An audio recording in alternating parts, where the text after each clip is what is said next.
All right. Hello. Thursday at 2. Yeah. Another Thursday where the stats are down. They're horizontal, as we can see at orgs all over the place. Activities picking up out there as well. I think, the summer fog is starting to lift, and I'm looking forward to a very exciting and active protesting fall. I'm really pumped. I got a lot of energy for it, and right now it's just about okay. Like 85 or whatever is going to equal 90 on the street. I can handle that, but it's just that 91, 95, 98 every day is just ridiculous. So, Yeah. but this, I think I can work this, and I'm sure summer has another hard week or two in her, but we're getting close. And I just came off the mountain, and it got up to 83 up at there, 6,700 feet. Jeez. I know. It was so weird because it was like 30 in the morning. Yeah. Right. Yeah.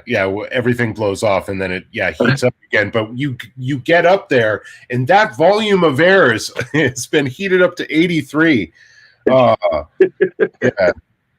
I'd be disappointed I wouldn't be able to use my second layer. Whenever I'm there 5 days, I always end up getting a couple bottles of oxygen, and it really helps because about the third day I start feeling it. Oh man. And then I was doing a bunch of walking all over the place, and that really hit me. Like walking a mile there, I felt like I walked 5 miles. It's the worst feeling. Yeah. It's like I couldn't quite catch my breath, No, you never can. And then all of the other things, the tingling in the extremities and the lightheadedness start to get really disconcerting. I remember the first time I used an oxygen tank was the first time I did a gig in Vail, Colorado, and they just had it. They, backstage, they were aware that there were lowlanders coming up here for the first time and doing a gig, and they had it on tap, and that was very helpful. It was me and a bunch of Brits as well, who were very lowlander, and they were all spun out by the third Colorado.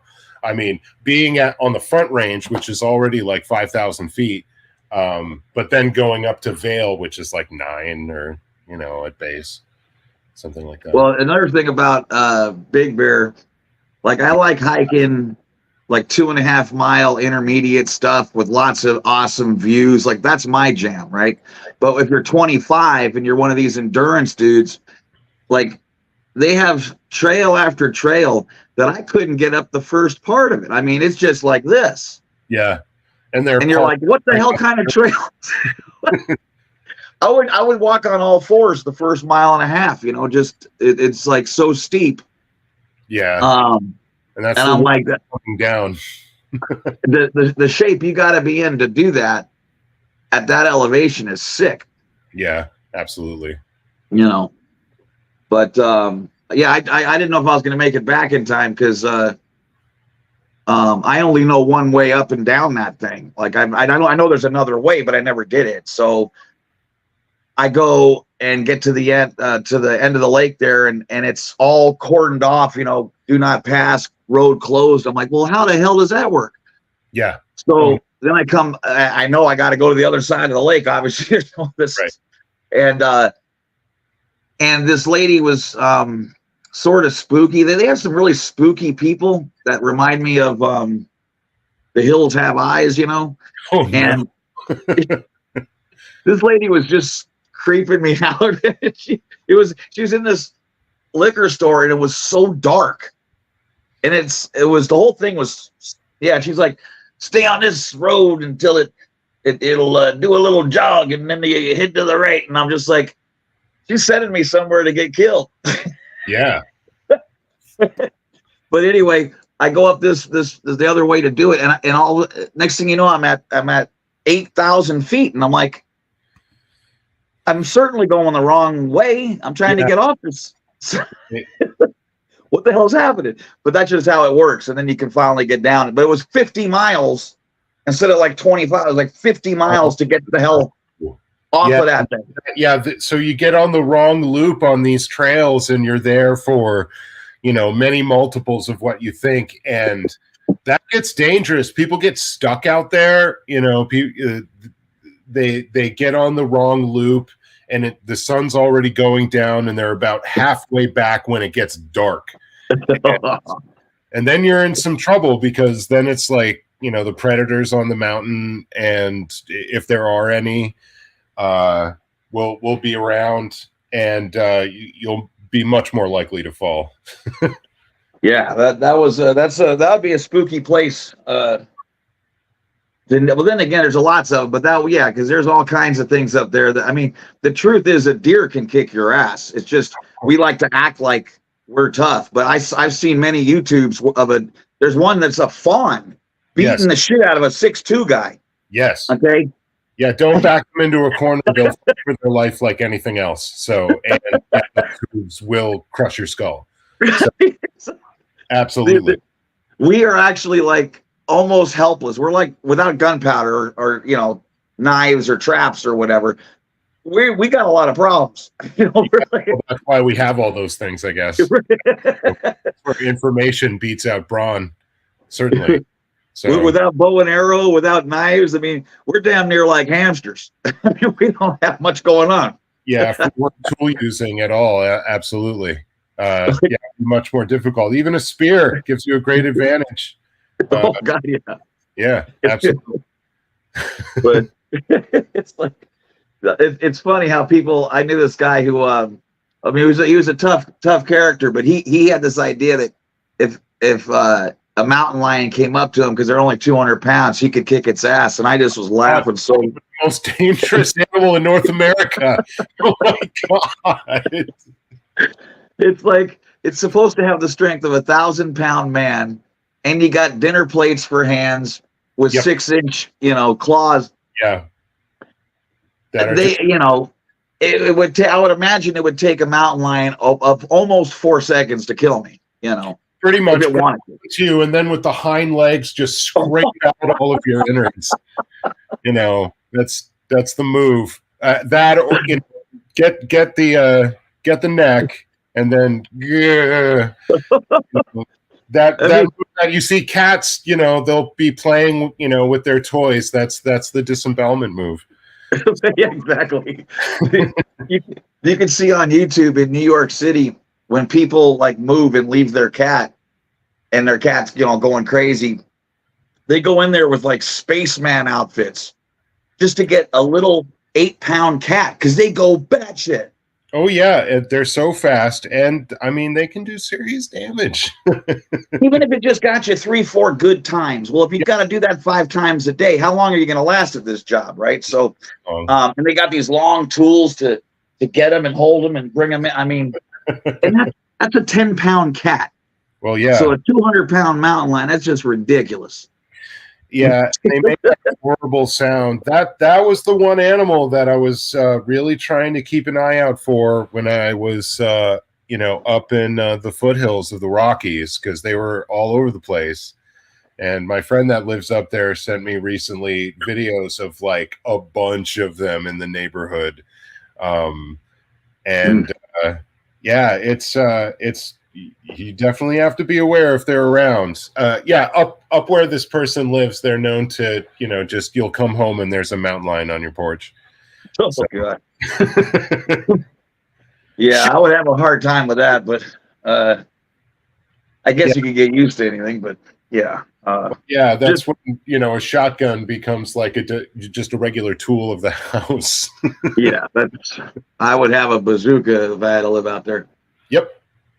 But anyway, yeah, that was really nice though to clear my head. That's brilliant. That's one of my favorite areas I've ever seen in my life, and if not the favorite. I just, even coming down the other side of the mountain, I stopped 3-4 times and took some pictures because it was it's the same kind of like that. This is unbelievable feeling you have in Hawaii at certain spots, coming out of a tunnel and you're just like, fuck. It's the same thing. And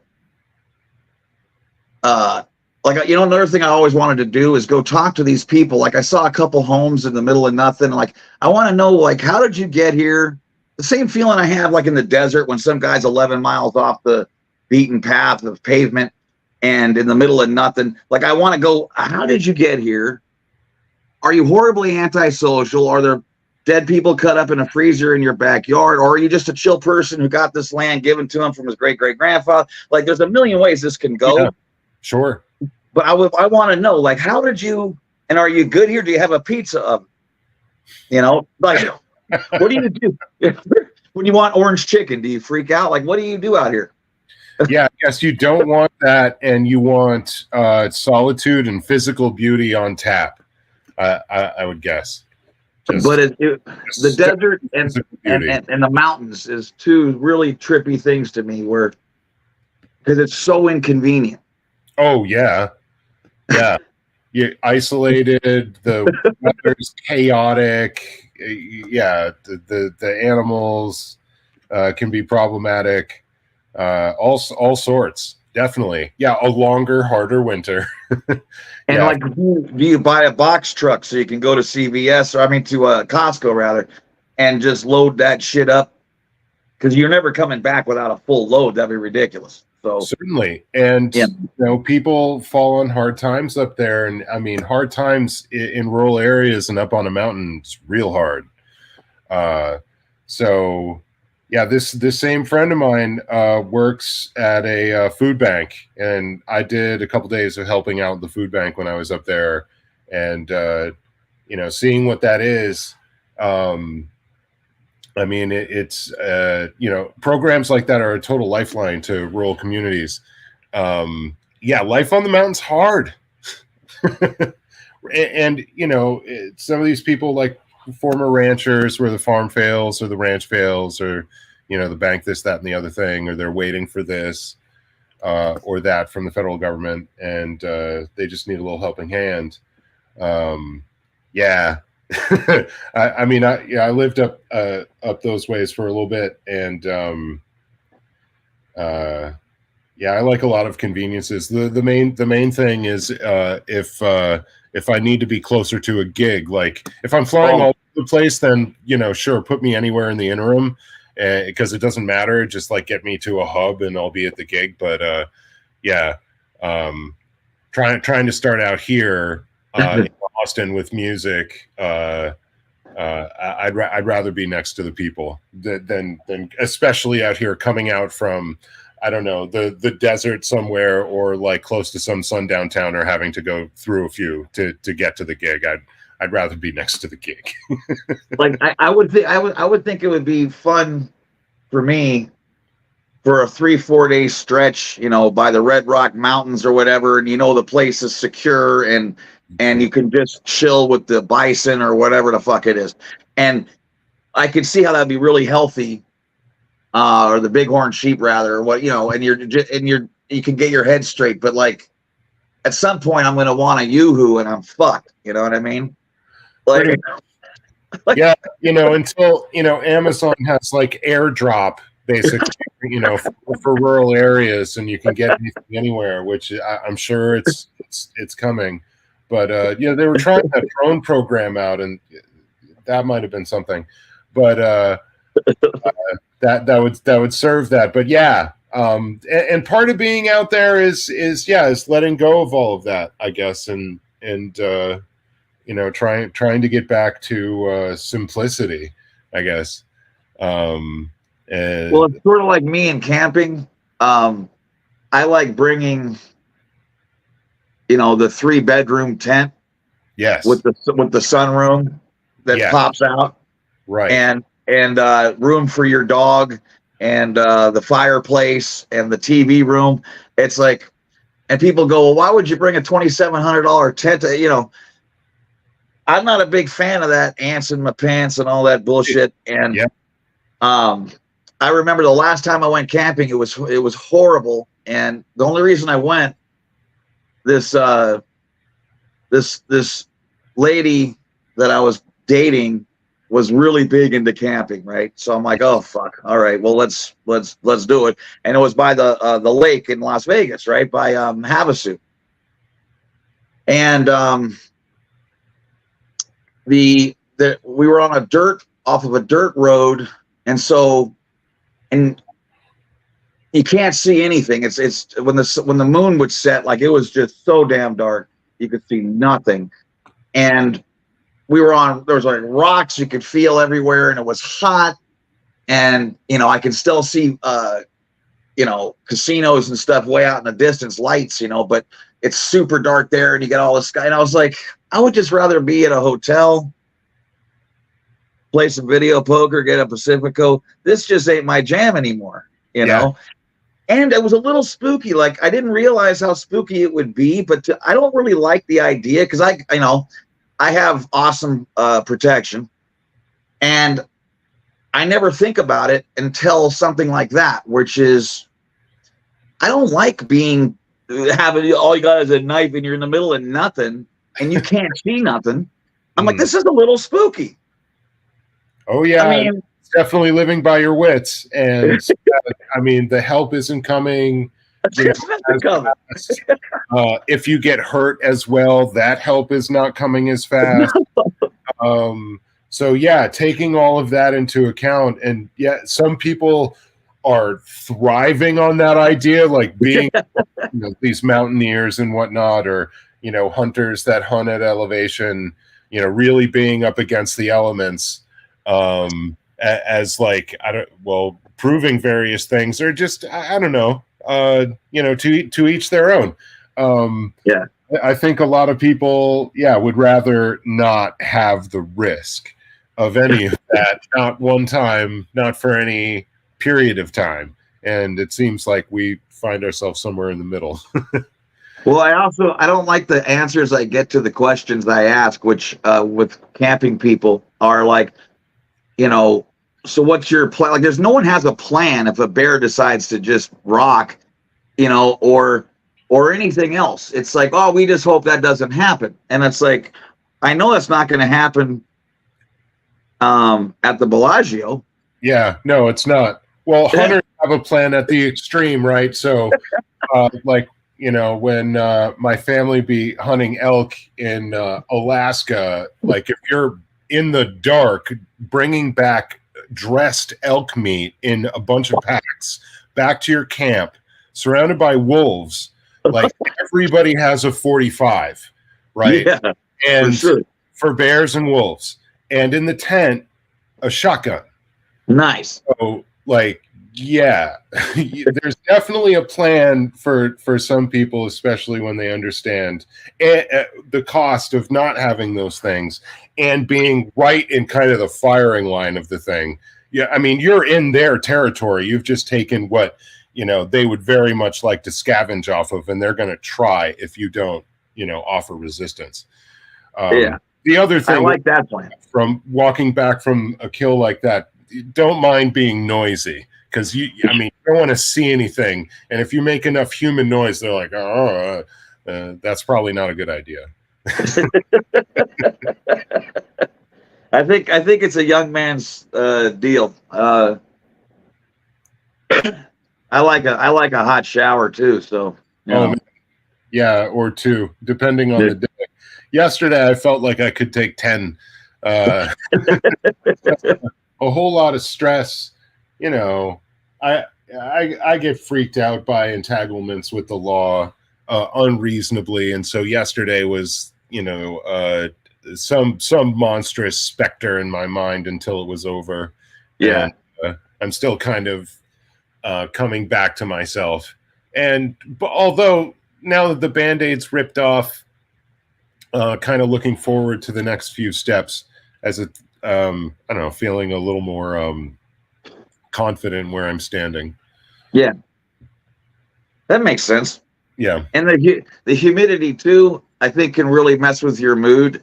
Because I know it really gets to me. Like the two things on this planet that I just cannot seem to handle, let alone together, but they usually do work hand in hand, is humidity and bugs. Right. Right. I've spent so much time in Orlando and in the summertime. You know, I had shows out there in June. Oh, Orlando in the summer, humidity and bugs. It's like, I mean, they're eating me alive, and you get a headache in 10 minutes. I'm dehydrated. I look like I slept in my suit. You know, it just, you know, it's the whole. I'm just not in a good way. Yeah, none of that is in a good way. Like if you were stepping out of your crib, you and Pearl's new crib in Malibu, I'm not saying you wouldn't have still been in a shit mood, but I think it's a little more focused where it's like when it's humid and hot and you're also having issues, you know, in your head, it just amplifies the shit out of it. Yeah, I feel like I can't think, like my skin can't breathe, that kind of stuff. And yeah, the summer generally, you know, humidity or not, you know, all this light and, you know, all this warmth. I already run hot, so yeah, I prefer the cooler, darker seasons. Winter, generally, yeah. I mean, it must have felt good to be in Boston, or was it hot when you were there? Oh, it was crazy hot. We brought the heat up to Massachusetts. It was like over 90 and humid every day, and well, it would cool off a little bit when it rained, but yeah, we brought the heat up there, and it's right in time for moving a lot of, you know, objects in and out of a storage facility, and out of the house. It was perfect. And yeah, I'm looking for a little bit of, you know, some coastal breeze because, you know, you're right there, and nothing. Yeah, you guys need you two need like 10 days in Morro Bay, just hide out, you know what I mean, where it doesn't get above 71, you know what I mean, and it's but it's crystal clear air, and you know, you could just walk around and enjoy, and not because you've actually been on a hell of a terror of a schedule and with shit to confront for like 2 months, right? Yeah. Pretty much. Yeah, a lot of things on the plate. You know, a lot of interaction. You know, this legal battle, more than one theft, a raft of insurance claims. I am aware that the insurance company is paying me. I am about to be in receipt of a check, and that will mean another car soon. Finally, I've been without a car for a long time now, but it was really this insurance company was especially slow. They were local, Massachusetts, and as I came to find, you know, I'm going to go with a national just so that I don't have to wait for months for them to determine, oh no, this is totaled now. That took about 6 weeks, and then another, it's, I don't know, over 2 months to okay, so it's totaled, and you know, we're going to pay you, and like 2 months later, okay, fine. And I don't know, maybe I should have tried to kick a rental car out of them, but I'm the payout's going to be good enough to get me into that same car, so I'll just be happy when that happens. Well, I know when I had Geico, they were amazing. They raised their price. They always raise their price after the first year to something unconscionable, and then I have to fire them, get someone else. Yep. A year later, I call them up. They give me a great deal, and that's how I do it. Yeah, that's how I do it with them. But totally. Some idiot made a right-hand turn. I'm in the right-hand turn lane, and the guy was next over, and he tried to make a right around me, and smashed the shit out of my car, right? And I was like, amazing. And that was a 2019 Optima, and you know, we took pictures, whatever, exchanged info. They didn't make me pay for the rent-a-car. You know how a lot of that, they love to do that scam where you pay the rent-a-car and then they pay you back? Right. I hate that shit. Yep. You pay for the rent-a-car. So, right. Certainly. So they paid up front. and they didn't have the normal model they wanted to give me, so they gave me an upgrade. So I was like, I was in a cattle, like an Escalade for 2 weeks, and it was insane. And then the car comes back completely perfect, right? Exactly when they said. I never had to do a thing. And then they wrote me an email and said, could anything have been better? And I said, it was absolutely perfection. Yes. I mean, I could have used an ice cream maybe, right? And they sent me a $25 gift card for 31 flavors. That's hilarious. Wow. Yeah, that is a corporation acting in a magnanimous fashion, just, bestowing gifts upon, their clients left and right. And they won't feel it because they won't. The customer experience like that is extremely valuable. So because that feeling, you remember that feeling and you associate that brand with that feeling, and you're going to be using that brand. So yeah, it couldn't have gone better, or just like, wow. And then they sent me that damn gift card. I could not freaking believe it. Amazing. That's amazing. Yeah. I want some of that. So yeah, I plan on going that route. And getting back into something that I can, toss the kid in and, do whatever gigs anywhere that could be long distance travel with music or local or whatever. And that's, probably going to be another Subaru. So, because I was able to do all of that and drive like up a mountain in 3 foot of snow with the thing, and it was fine. So those are hella good made cars. So like, yeah. I just been leasing cars since 2016. So for me, I don't care about the make. Like, it doesn't. I just want the best bang for the buck. I could care less. Yep. I've had Kia, then Mazda, then what do I got? I got a Hyundai, whatever.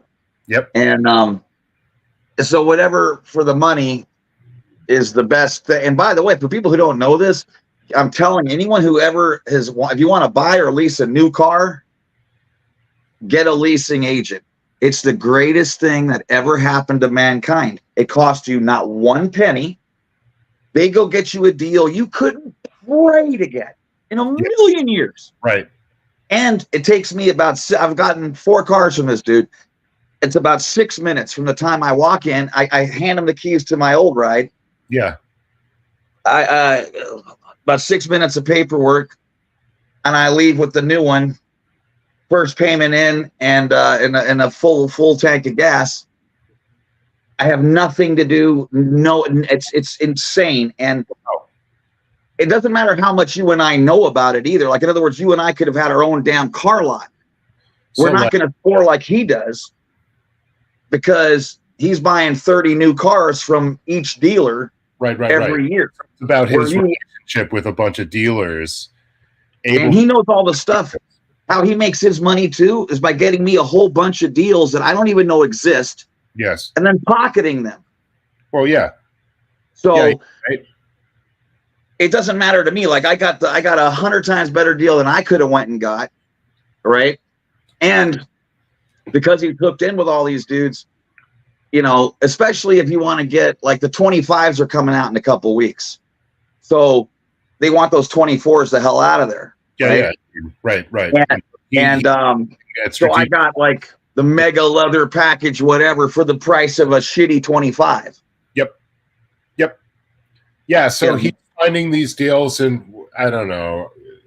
You think he's doing 10 points on it or more? Or I hope he does. I mean, I wish him the best, because he's getting me a deal way better than I could get, and doing all of my work. It sounds pretty brilliant. I handed him the Mazda, right, CX-5. It was so dirty, because I knew I was turning it in. So, like, I don't care. It's dirty as hell, and no gas in it. And cruised it in there, and get a brand new, perfectly clean, ready to go, gassed up one. I mean, and it cost you nothing. Plates, and you're ready to the whole deal. It's done. Everything's done. You do nothing. My plates are going to come in the mail here, in another few days. I see. The temps are already on, and you literally do nothing. And it would have taken me 8 hours just to do the paperwork. Because the thing is, this is how he explained it to me. I'm the enemy at the car lot. He's their friend. Yes. He's buying Exactly. He's buying 30 cars a year from one dude, right? Correct. The relationship. He's off gassing, their stock when they need it. He's like, yeah, I'll take a whole bunch of that. And yeah, you're going to have to piecemeal this. I can get a whole clutch of them at once. So definitely, yeah, buying no employee taxes, and being that guy for them. Yeah, you could make a lot of money. I guess that's interesting. That's a good chisel. But I couldn't believe how it's the only service I've ever had in my life that is pristine, impeccable amazingness, where I'm in 100 times better spot than I could have been, and it doesn't cost one penny. Well, what the hell is there out there like that? I don't know of anything like that. So yeah, I mean, obviously this person probably could even enjoy like a larger markup if this feeling is so so intense in you. Absolutely. But he got me like and then I was okay with the deal that we got, and then he got me like $40 off of that after I was already cool with that. You see, I mean, it maybe that was a scam, but I don't care. It was wonderful. I know. And it was literally, I did my homework, and it took me, I did not get the same as good of a deal as he got me on my 2019 Optima as my 2016. And I was at that lot for 8 hours. Yeah, right. 8 hours on a car lot doing a deal and going back and forth with the sales manager and hammering it out, and then like the paperwork is well, once you've actually hammered it out, is all. Yeah, and then you don't even know you signed your house over to him while you're doing all this shit. Exactly, because it's coming in like a book. Certainly. Oh shit! But anyway, yeah. So I'm really looking forward though to being able to get back out there. I might give it a whirl tomorrow if it's amazing, not hot. Amazing. Yeah, it's all coming back together as far as I can tell. There's a new wind blowing around the place, and it's a voice of unity. I think people are coming more together in surprising ways, and I love to see it. So it seems as though our first guest is here and has arrived. All right. This is a protester that I've worked with here in Austin, Texas, who's been holding it down in front of the Austin org and doing a lot of really brave and hard work. And in Pearl and mine absence, has been continuing to shut them down, continuing to give them heck and getting them to close the blinds and shut the doors, and certainly during back to school time, it's absolutely necessary. Yeah, during orientation, so many kids coming here for the first time, haven't seen a town as large as Austin, and I think, as Pearl said, some of them, their English class is larger than their hometown.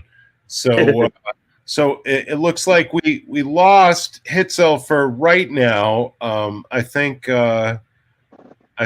she was in her car, and maybe lost connection.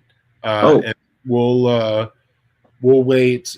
I think to have them back as, and I'll do another brief introduction, as we've been joined by Corn Freak, who, I mean, I was out on the street in Chicago with for my first days of protest, protesting the opening of the Ideal Org there, and again is a very brave and constant protester out there who's still out there. Recently saw them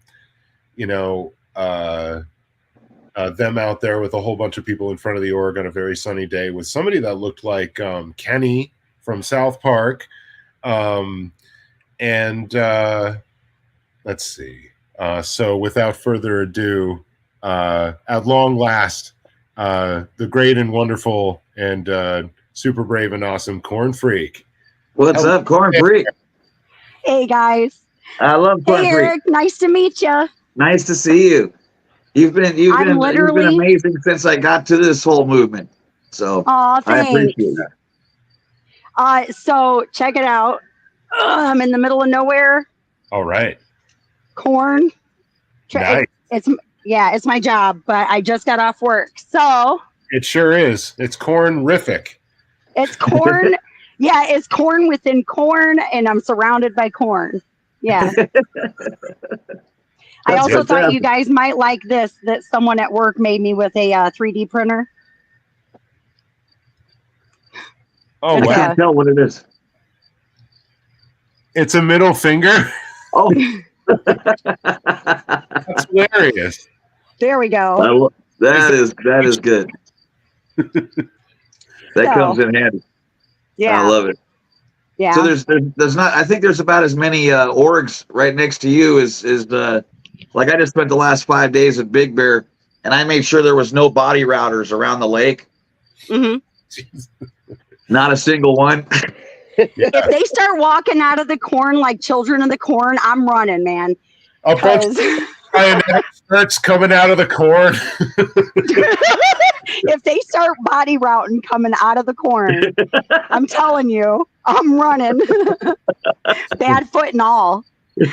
Oh God. So did you? Oh my God. That would actually be funny. It would be kind of funny to do as a skit. Oh, sure. Selfless and I could go buy Sea Org outfits at the same place they buy them. Yeah. In Hollywood, and then we could come out of the corn and just to trip you out. Oh, sure. Yeah. Oh my God. Already told her, so we're gonna have to wait a little while so that it's. You guys, it's in my backyard too, because I'm surrounded by either soy or corn everywhere because it's Indiana, you know. And that's awesome. Yeah. But yeah, I don't think I have any body routers here because luckily we don't have Scientology in Indiana. Yeah. So that's beautiful. But Chicago's just a couple hours away from me. Right. So that feels like home, you know, as far as big city goes. And now I love it even more because I've been there so much more often. And we're trying to make a lot of fun out of it. Then there's the org of, what is it called? Greater Cincinnati. That's actually in Kentucky. Yeah, it's in Florence, Kentucky. And that's where Declared Dave and Suppressive Sherry have gone. Yeah. And then, but aren't they trying to open a new one? A Cincinnati Ideal org? That, I mean, it would make sense. Yeah, you know, I heard. There's a lot of money down there, and you know, a lot of people that have seen hard times in the past generation or such that, you know, maybe heartbroken and that they could sweep up into their BS. Certainly, Cincinnati would make sense. Well, I made it to Battle Creek too. Nice. A couple of times actually. I got to meet Bobby Joe this last time, and she's great. She's so good at spitting facts that whenever I heard her the first time, I thought she was ex-Scientologist, and she's not. She just knows. She just has absorbed it and knows how to call them on. Like they had a whole Dianetics set up, and yeah, she was letting them have it.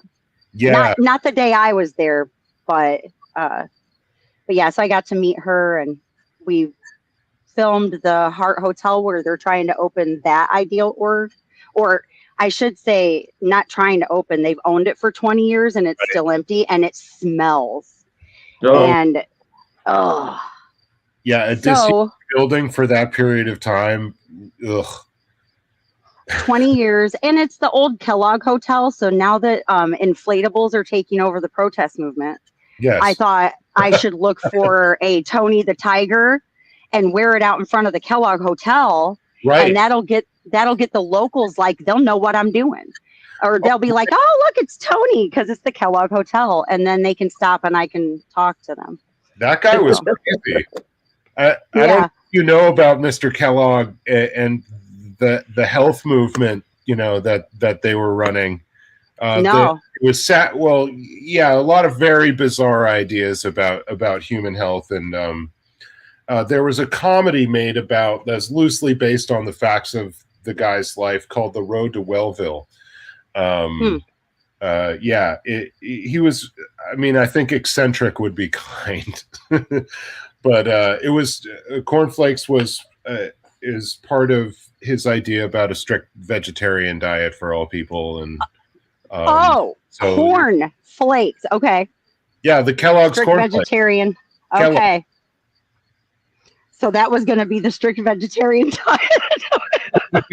Well, a way to do breakfast, and to get in on this Quaker money. The Quaker oats, such gangbusters. Wow. Yeah, no, I definitely don't know that history. Yeah. But the town's pretty cool. It's real quiet. So, and we met another community effort while we were there, or a real community effort. They were attracted to my Kenny costume and asked if I would come over for a picture because I was running around as Kenny in front of the Hart Hotel. And it turned out to be a group. It's called Hearts. And if I can remember what it is, hands extended across randomly taken souls. This woman lost her daughter to gun violence, just random gunshot in Battle Creek at like 21. So she was doing a monthly walk, but also they do like she had information. It was well led. I got to talk to a couple police officers and like was it like grief counseling and kind of group sharing and awareness of these. Yeah, it's like bringing awareness to just people mostly who have been taken randomly through gun violence. So, but not a stepping on Second Amendment thing. Just we got to end random violence. Yes.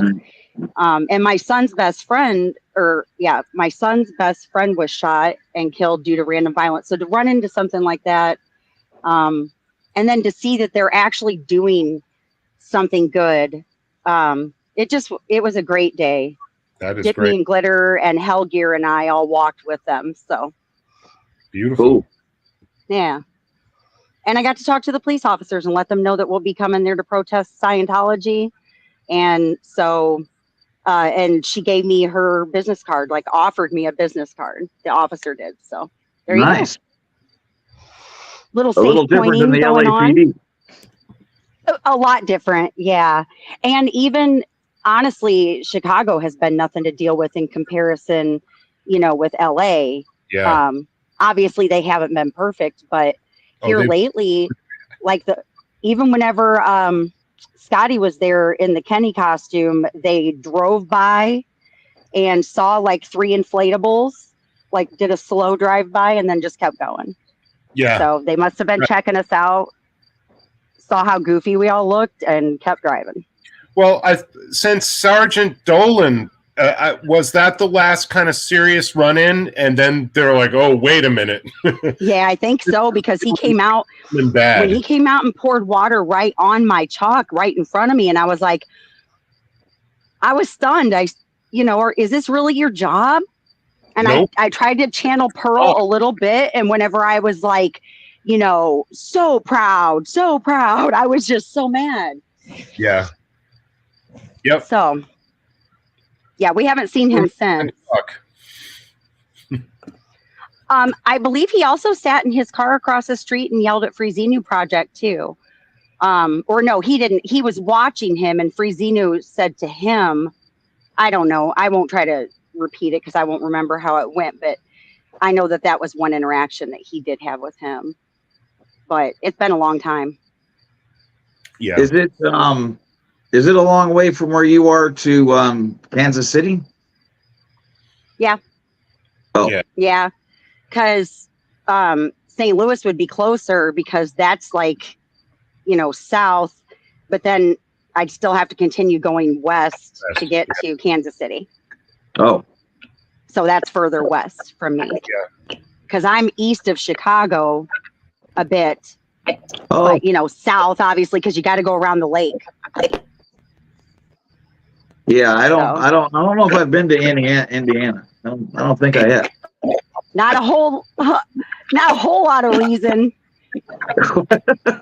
We have some sports. We got sports.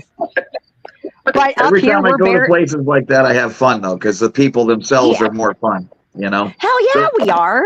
We're the any place people that have doesn't bonfires and parties in our backyards on the weekend. That's We what know I'm what saying. to do. And that's the most fun you can even have. Blue collar and redneck. That's what we are. So, that's as good as it gets. Yeah. That's living, I guess.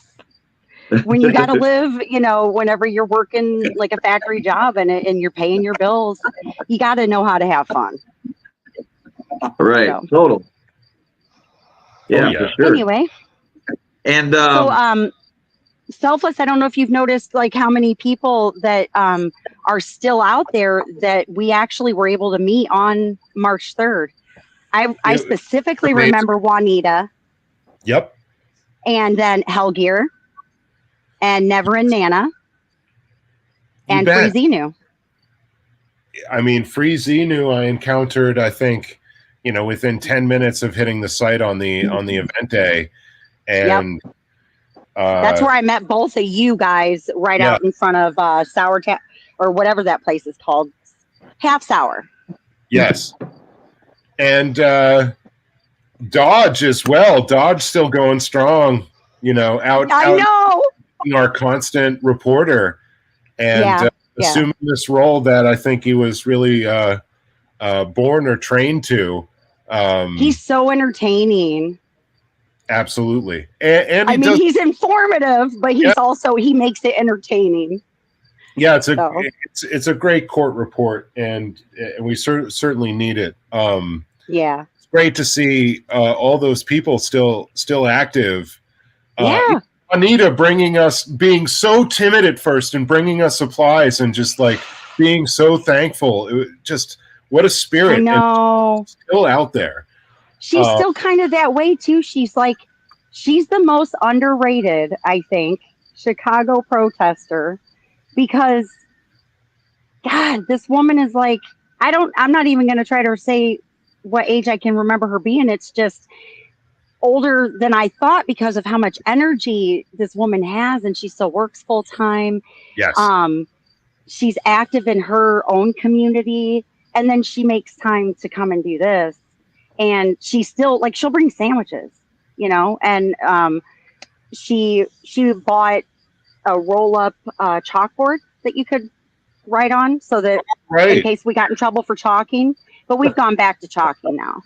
Of course. So, but I haven't seen Juanita in a little while. Maybe this weekend.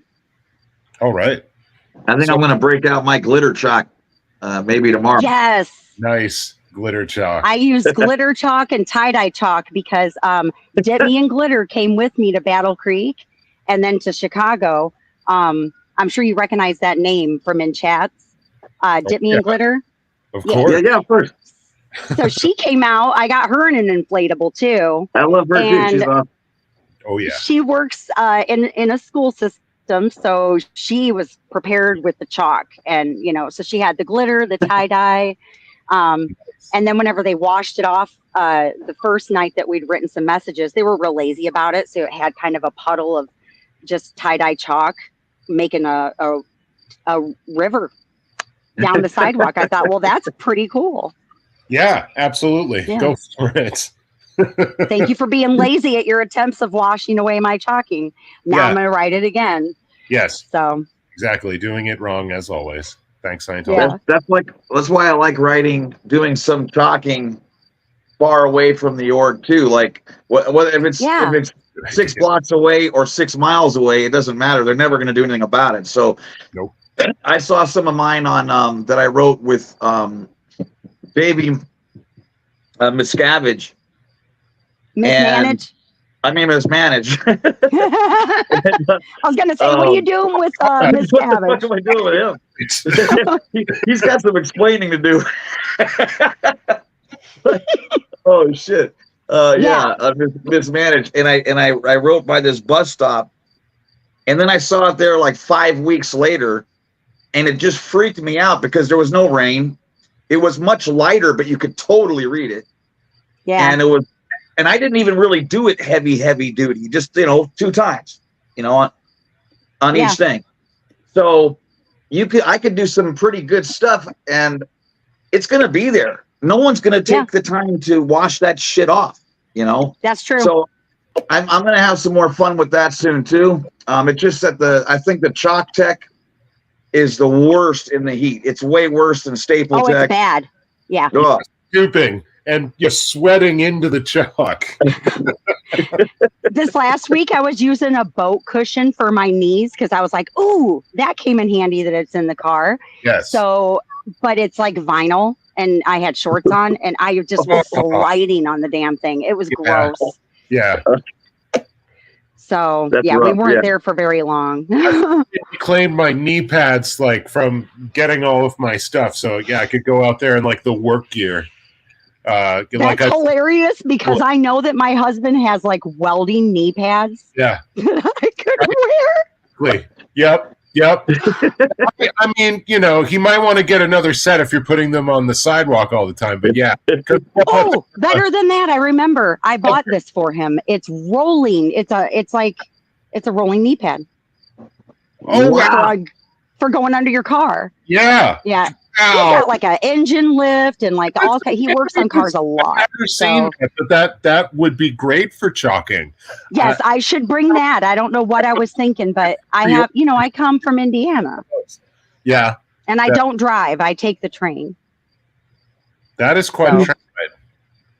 It costs me more to drive to Battle Creek than it. Oh, right. Than it does for me to take the train to Chicago, to be honest. Of course. Yeah. So yeah, and it's only they just kind of modernized the train track, and so they've got it down to under an hour and a half. Oh, right. That's not so bad. Yeah, not from where I'm at in the cornfield here, so I got to drive to the train station, but you know what I mean. Yeah, the train ride's an hour and a half, right. And then I love the train ride. I love the train. So there's nothing, like, to me, it just feels like people give what they have to give. And I don't necessarily feel like I have a talent. I just knew I wanted to help. Like, from the minute that I knew that I saw Austin opening and they were saying Chicago was going to do the same thing. And I thought, oh, I have to go to that. And then it was hard to stop after. Indeed. Same. Yeah. You can't walk away. No. So now I've had to get to where I'm like, okay, it might be more like every other week instead of every week because I start to get a little bit of burnout, but you know, because it's the travel and everything for me. But I have so much fun while I'm doing it that it's not burnout at the same time. Yes. So yeah, we'll balance. I have to stop myself. For a while. Yeah. Yeah. I even went to watch the eclipse there. Took the day off.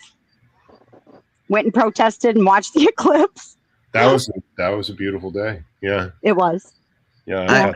I felt that like that roller coaster where I start out excited and happy and then I start going, this sucks. And then I'm like, as I'm almost done, I'm like, okay, I'm really glad I did that.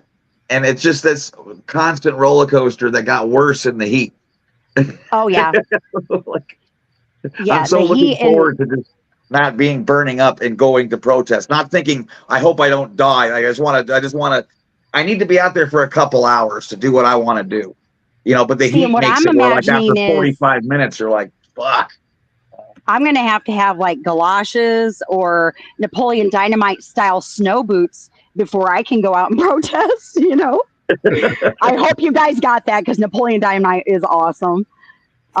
You know, the big moon boots that he wears at the end, or all through the whole movie, actually. But yeah, hilarious. But yeah, it's gonna be cold. Pearl Snappy said she has the roller derby pads. Yeah, that's yes. Oh my gosh. I mean, I can see Pearl being a roller derby girl. She would beat some ass. Totally. I see her. Yeah. I would not go out with her. Yeah. I don't think I'd be out there. It would be interesting, you know, to see her go full roller girl, roller derby in front of the org. Yeah. Aiden, yeah, that's funny. Ellie. Yeah, absolutely. Yeah. Yeah, different kind of battle. You know, zero contact, obviously, you know, we're just there to perform and demonstrate, I think. Yeah. Well, you know what would be great is if she knocked into some Sea Org member and then sued him for attacking her, like that dude did with Dan. Oh, yeah. Maybe that's how you have to do it. That's their playbook. Well, I do have kind of an epic alien off that we could do. I was trying to study the NOI more and understand their connection because, in Chicago. And apparently this isn't the first time that the NOI has teamed up with white supremacists, because they started with the KKK. So there's a history there, but also they believe that the white race was made 6,600 years ago by a man, a black scientist named Yaqub, which is instead of Jacob and Esau, this is Yaqub and I don't know who. But that's as much as I can remember. But the guy, it's funny because they call him the big-headed scientist. I really need some graphics on this, people. I don't know how to do stuff like this, but we need the big-headed scientist with Xenu and like epic rap battle, or I don't know, something. The connection between those two groups could be, that they're both like ethno-separatist groups, and they want to keep separate. Absolutely, one of the biggest kind of crimes in the nation there is the mixing of ethnicities. Yes, I mean, which to me is infantile, non-scientific. I hate to say it reminded me of Harry Potter and how they want everybody to be purebloods, and you can't be a mudblood. Yeah, that's right. Mudbloods. Gross. You can't be a mudblood. Or they pick on mudbloods. Exactly. I found the nation's stances, to be structurally. They also share anti-Semitism, and so I think that they unite on what they do equally. I don't know if I'll say that they equal enemies or equal sides. Enemy of my enemy kind of logic. The enemy of my enemy is my friend. So it seems Scientology is big on that kind of stuff. Is that they'll take anybody that's willing to pick up their battle axe and fight for them by stroke by stroke. But Scientology is the same. They'll let other religions say, they'll try to band in with them, so that those other religions will say, well, yeah, we have to protect Scientology, otherwise they'll come for us next. Their stupid yellow van and the tents that they put out there. And I mean, we have yet to discover exactly how far they've ingratiated themselves into the different religious organizations here in Austin. Yeah, I know. I have to imagine that there's some, but we haven't plumbed those depths yet. Looking forward to doing it this year, though.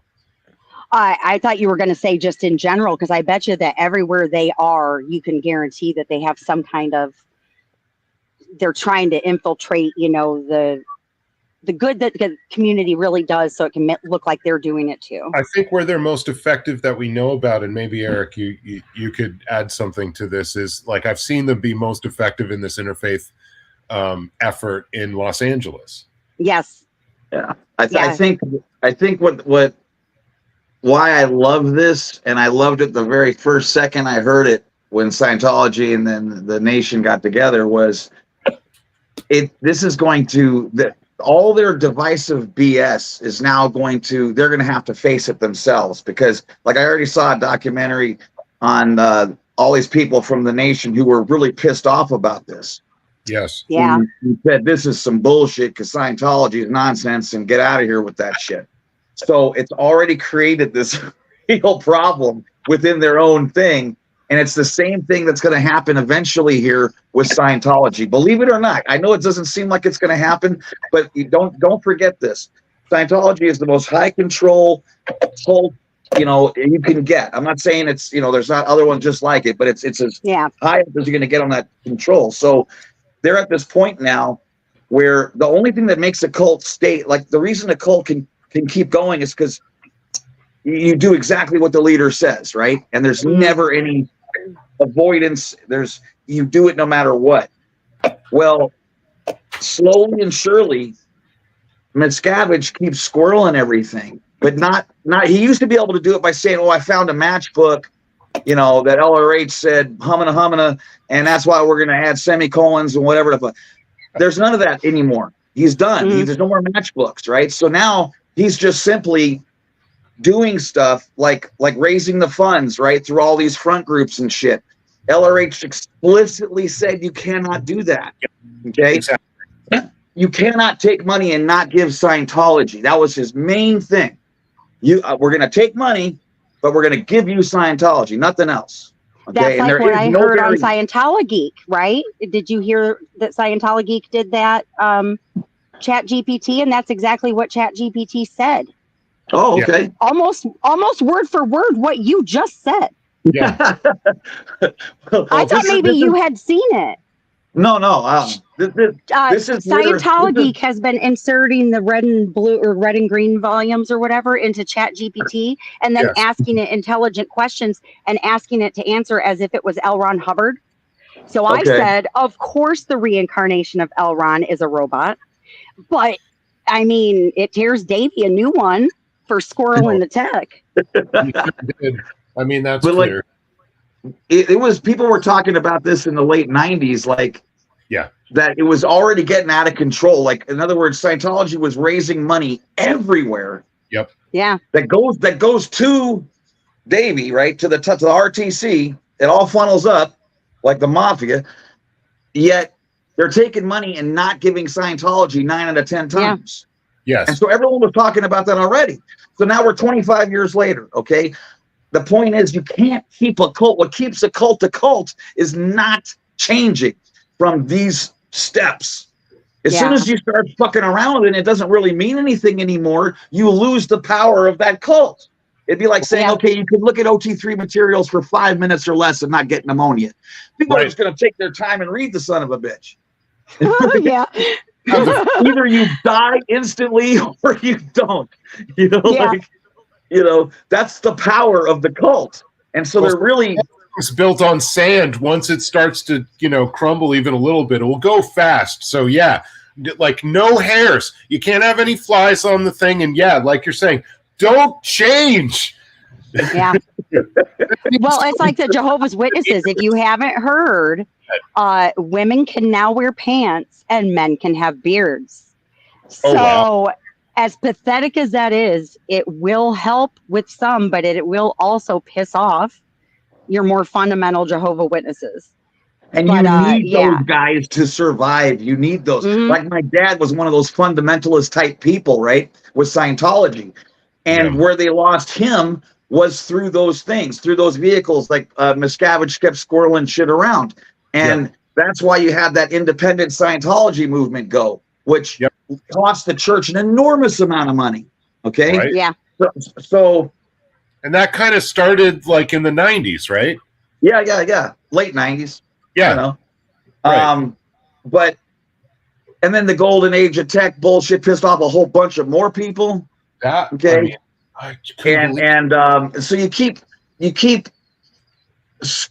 forcing people, and you can only do this a couple times where you force people to do the same courses again.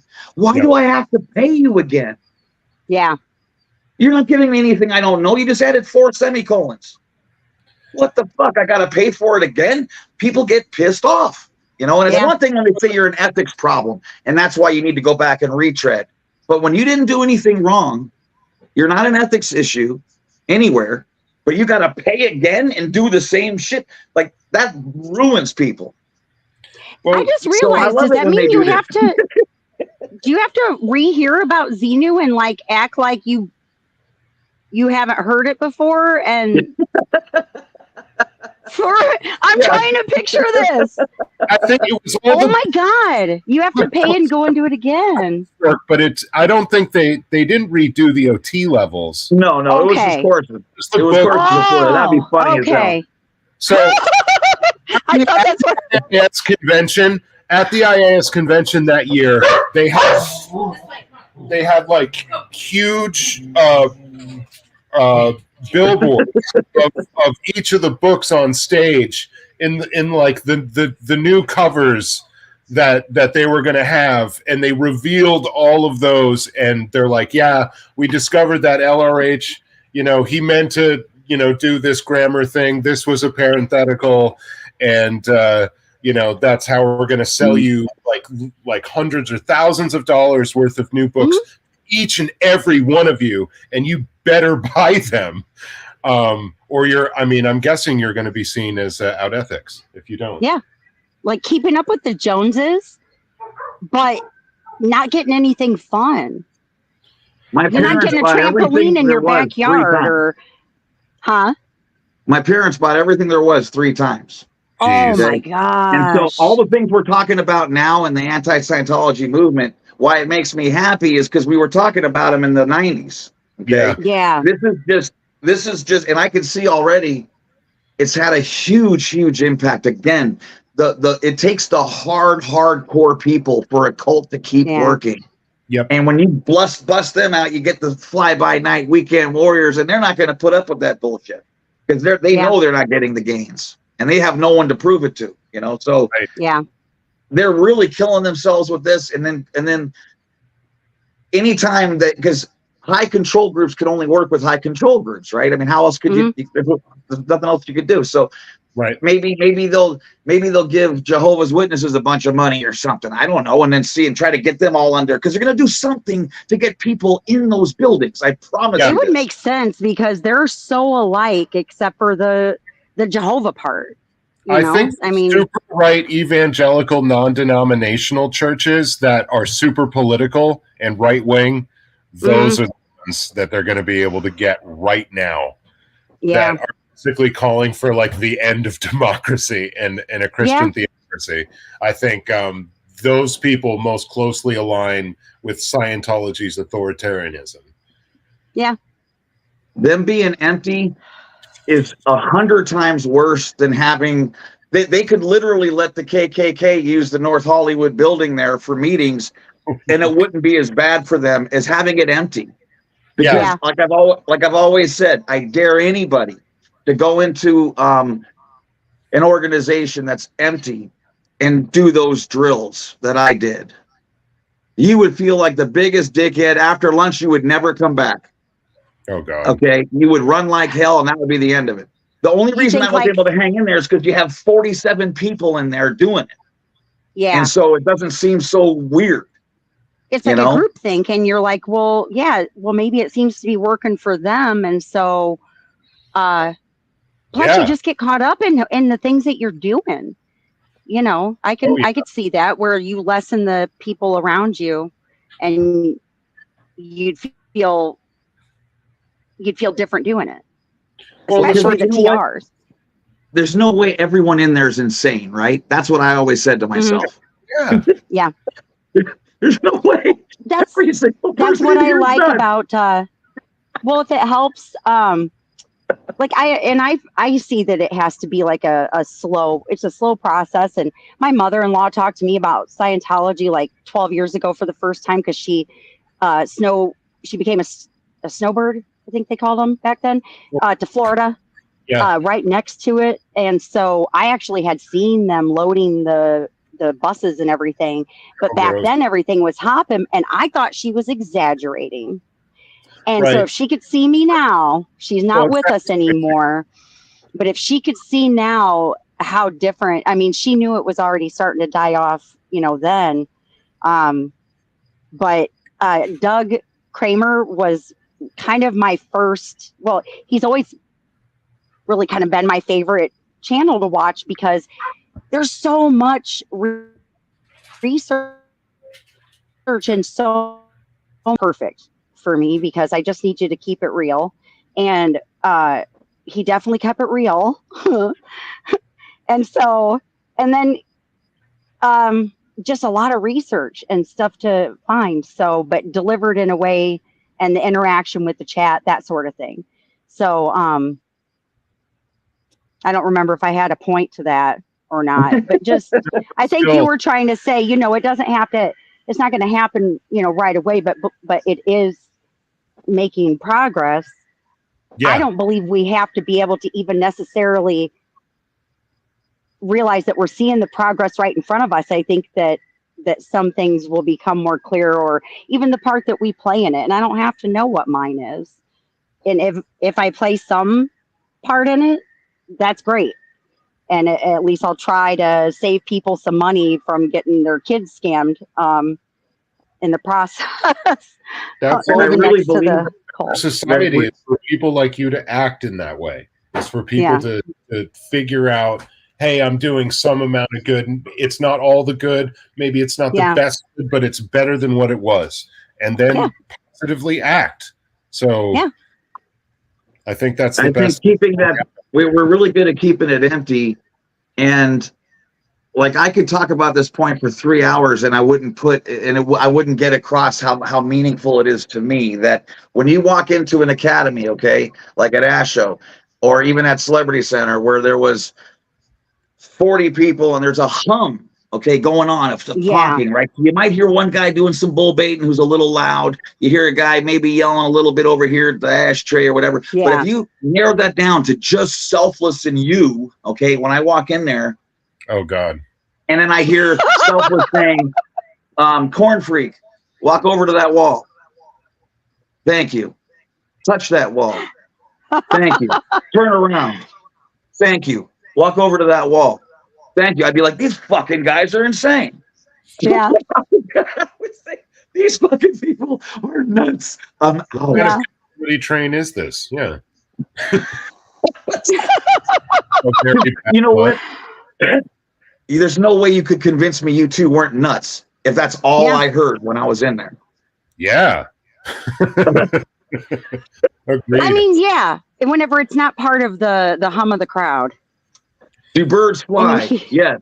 Yes. What the fuck is he talking about? Do birds fly? Fuck your mother. I'll repeat the auditing command. Do birds fly? Suck a dick. I'll repeat the auditing command. Do birds fly? I'm like, oh, wait a second. I left something in the car. I'll be right back. And you would never see me again. No. Okay. Oh, that's funny. So keeping those places empty, believe me, destroys that place in so many ways. I mean, I would close down 15 places just to make one place packed, because that's the only way I'd have any chance of recruiting. Yeah. That's what they're going to be faced with sooner or later if they don't do like Selfless was saying and get some other church or somebody. They need bodies. Yeah. They need bodies. And I wonder where the ones in Chicago are even coming from, because they didn't have bodies like that in their small building.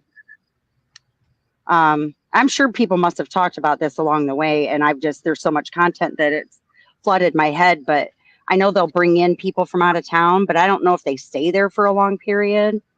Well, and Wendy's really good at recognizing their faces. I'm not. Yeah, I think Wendy, and also I think at one point Shannon, and I think somebody else in Chicago recognized that, and I recognize this in other cities, that they were taking publics that they'd seen before and play acting as though they were like a new recruit and bringing them into the org for the first time. And that's one of the ways that they were trying to show that they were doing business, and kind of a bunch of people caught them out at doing this and they stopped a little bit, but that's one of the ways. They could people from like other missions or whatnot to show up at the Ideal Org in Chicago. I mean, the event itself on March 3rd, they busted the same people from Los Angeles that they had just bused to Austin. Like a bunch Flag is here. Oh my gosh, that's what the flag team did, I bet. Out of Ideal. They needed to travel. Well, it's all the whales. It's all this, it's all the same people. So yeah, it seemed that would be my first guess, is that they're just moving pieces around that they already have on the board. I think that's kind of what we've been seeing in Austin. They've been shuffling the deck a lot with the staff. We're pretty sure this is the punishment org, where like if you screw up in Scientology or with the law or something, they send you here. And but they're switching them out. And, Well, I was actually able to overhear a phone call last week, a Scientologist telling them on the street because, I can't remember now who was able to get them to stop and have a conversation. But there was a gentleman with a really nice all white suit. And I think that him and his wife were NOI, but the wife wanted to talk. Right. But so the husband just kind of stood there and patiently waited for her. But then I could hear him, and I was surprised that he let it be on speakerphone. I heard the word interbulating. Oh yeah. The Scientologist was telling them they're just out there to interbulate you. And I was like, oh my God, I heard a Scientology word from a Scientologist. That's so stupid for me but like, I can't believe they're telling them. Yeah. Like that's evidence take towards it off the speaker. connection. Yeah. Yeah. Yes, it is.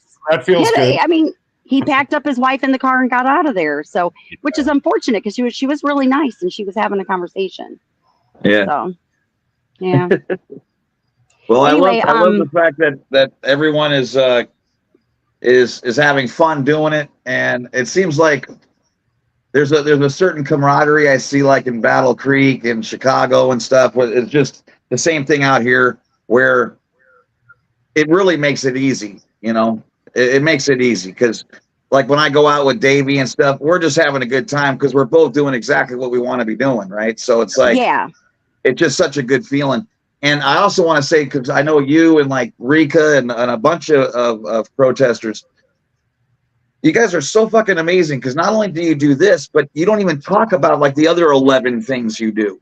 Like I find out slowly as I get to know these people that they also go, feed the homeless and they work with the blind dogs and the whatever the fuck and blah, blah, blah, blah, blah, and it's like, shit, I mean, just amazing people that aren't just doing this, People see the pain of the world and are willing to act to change it, and they'll find their way to causes like this or other points where people are being lost and forgotten in the churn. Well, and I like to say that I'm finding a way to place my interest in mental health because I spent 15 years getting a 4-year bachelor's degree in behavioral science that I don't use, but on myself. So I've had it for a long time now. I think I just never felt like I was confident enough to, like, we talk a lot about being trauma informed.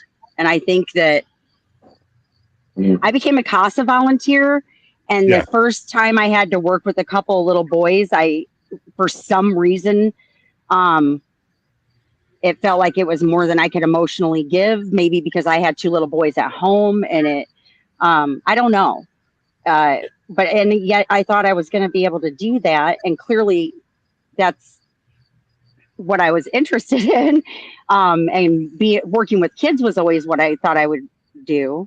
And I always volunteered in my kids' classrooms, and that's free work right there. So I've been working for free and volunteering for, forever. And so I feel like I can't just go to work in my, my brick box here for 8 to 10 hours a day. And then I love my family. I'm very fulfilled by my family, but my kids are grown now. And so, there is some free time. And so I've met some great new friends. What better thing to do, once your kids have turned into adults, and instead of being like an empty nester, you run around like a madwoman on the on the weekends in an inflatable. Yeah, well, I think you're using this extra time that you're finding yourself with, I think, a lot better than what I've seen a lot of empty nesters use it for, which, is not a whole lot of social causes. And this one being a very underserved one. So, and I'm not really empty. I should clarify that. My kids are adults, and so they're independent. But economies being what they are, saving money for homes is easier if you're with us, and I prefer it that way.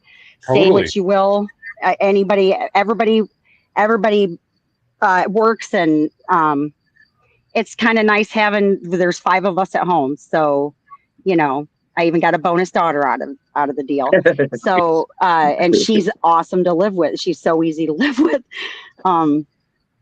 Yeah. So, and I've always been very fulfilled by my family though, but I also volunteered at school or was the scorekeeper during baseball or, had football games. Like I was an active boy mom and now they're adults. Yeah. So I'm used to being active, but I don't know what activities. And now I do. Yeah. I mean, this is a big one to bite off, though, because there's so many things you could do that are so like zero impact in comparison to a $15 billion evil, destructive kamikaze beast. Just like when I chalk my favorite things to write, and I never gave it any thought. It just came right out of me was, Scientology, right, with the money sign, but is evil. All right. I like writing evil is child abuse or elder abuse or just abuse. I remember that. Mm-hmm. And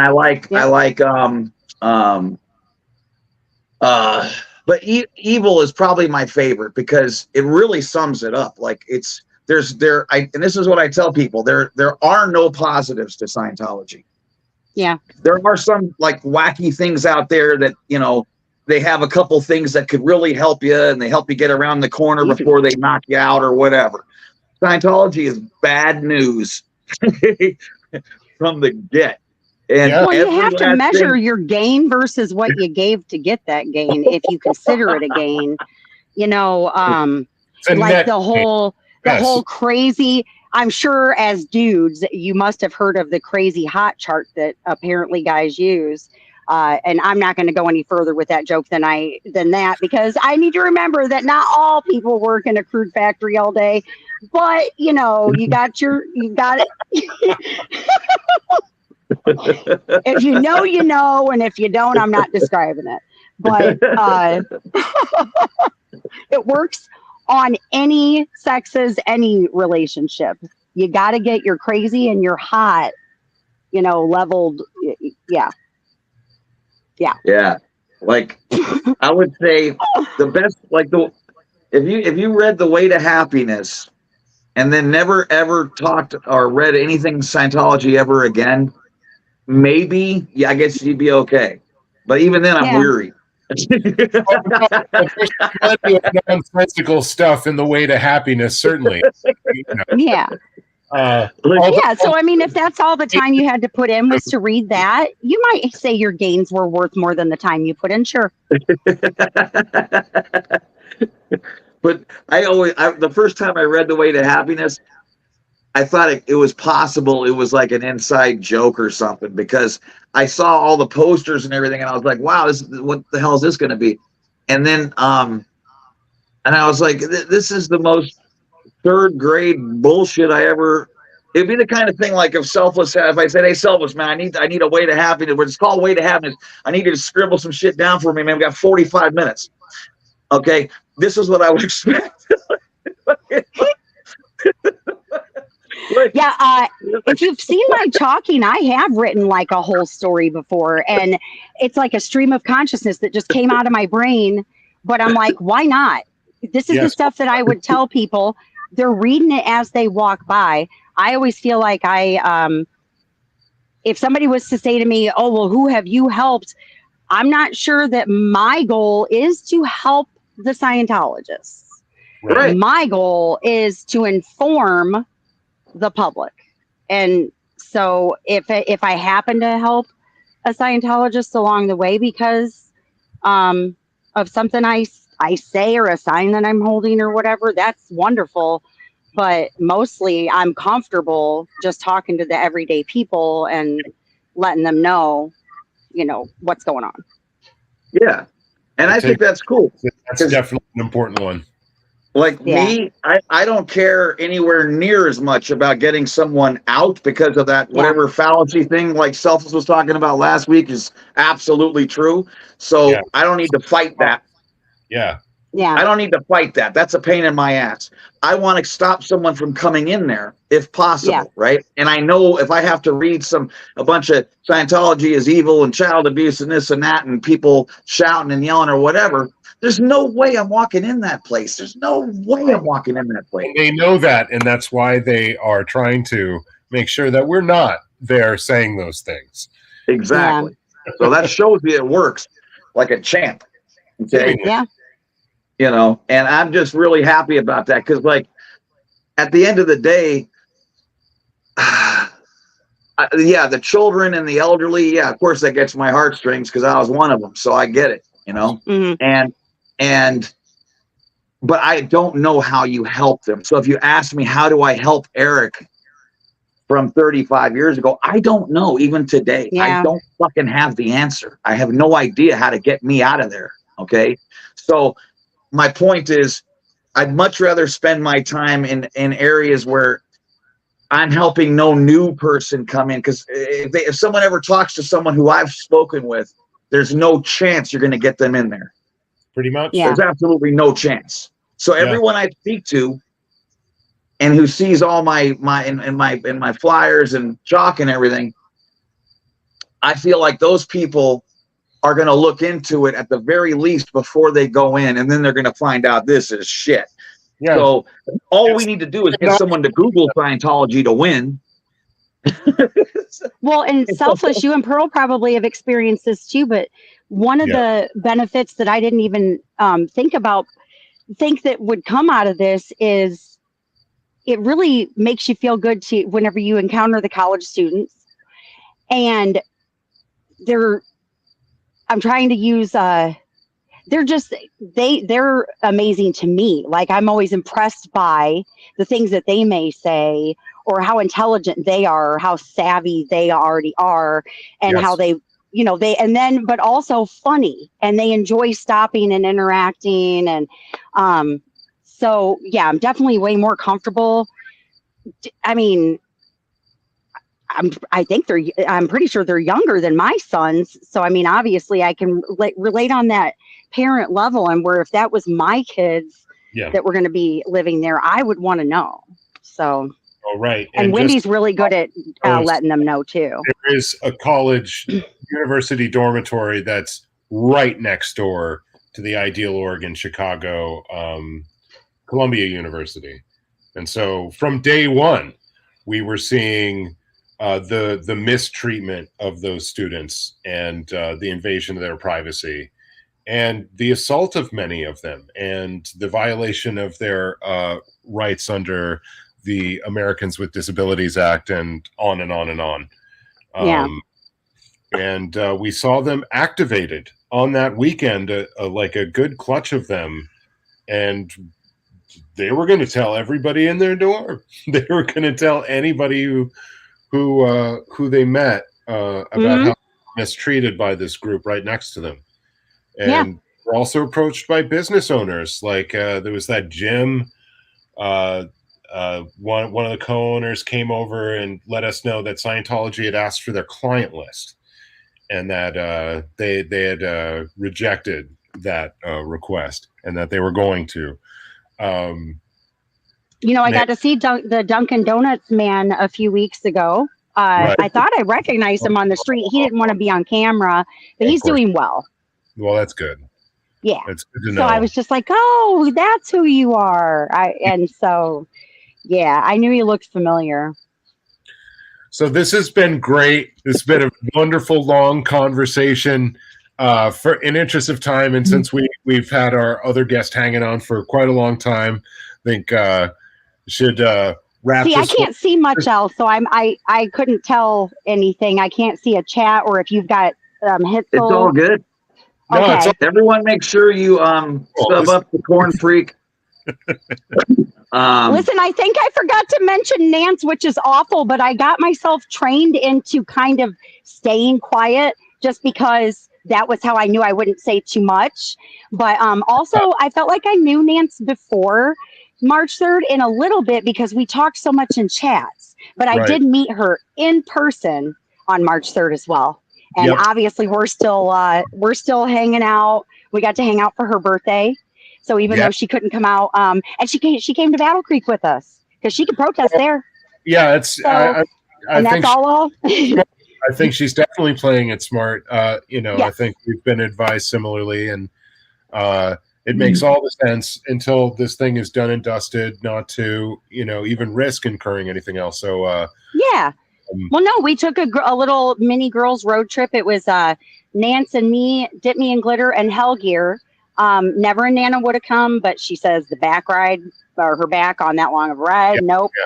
So yeah, we're trying to make fun while we are on a mission. So wicked. Say spell out your channel. It's Corn Freak. What? SBCD something? What? It's DBSC, as in days, but still confused. Doug was not confused. I am still. And I did do that on purpose, just as kind of like an honor mention. And also, people tend to find his channel by trying to find mine. And you're going to find a lot more information on his. So I think that's a bonus. Well, everyone make sure you sub to Corn Freak. And she's got some awesome Metallica cover band on there crushing. Oh, yeah, I do. And she has wonderful taste in music, so make damn sure you sub up and like all her stuff. And thanks for being here. That was really fun for me. Thanks for asking me on, Guy. And hey, I think I saw Pearl in the background. Did I? Yes, you did. Can she hear me? Hey, girl. Hey. I think so that she can hear to another, probably outside. But and you're gonna have to say it just like that. I need to hear it. I want Pearl to be able to tell me that you came out. Oh, okay. Hey. Well, damn it. I wanted him to say it. There's nothing like I was gonna make him have to say, hey, girl, hey. We got to get you an inflatable, Pearl.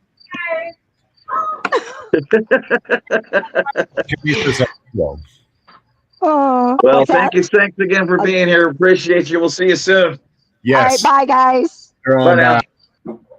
Wow, man. That was fun.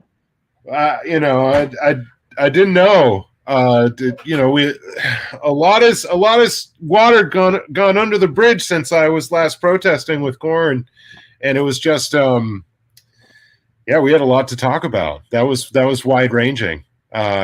And really, I'm taking your view on this from a few weeks ago, which is like, we're going to probably have a show that's exactly an hour one day just because someone has to go.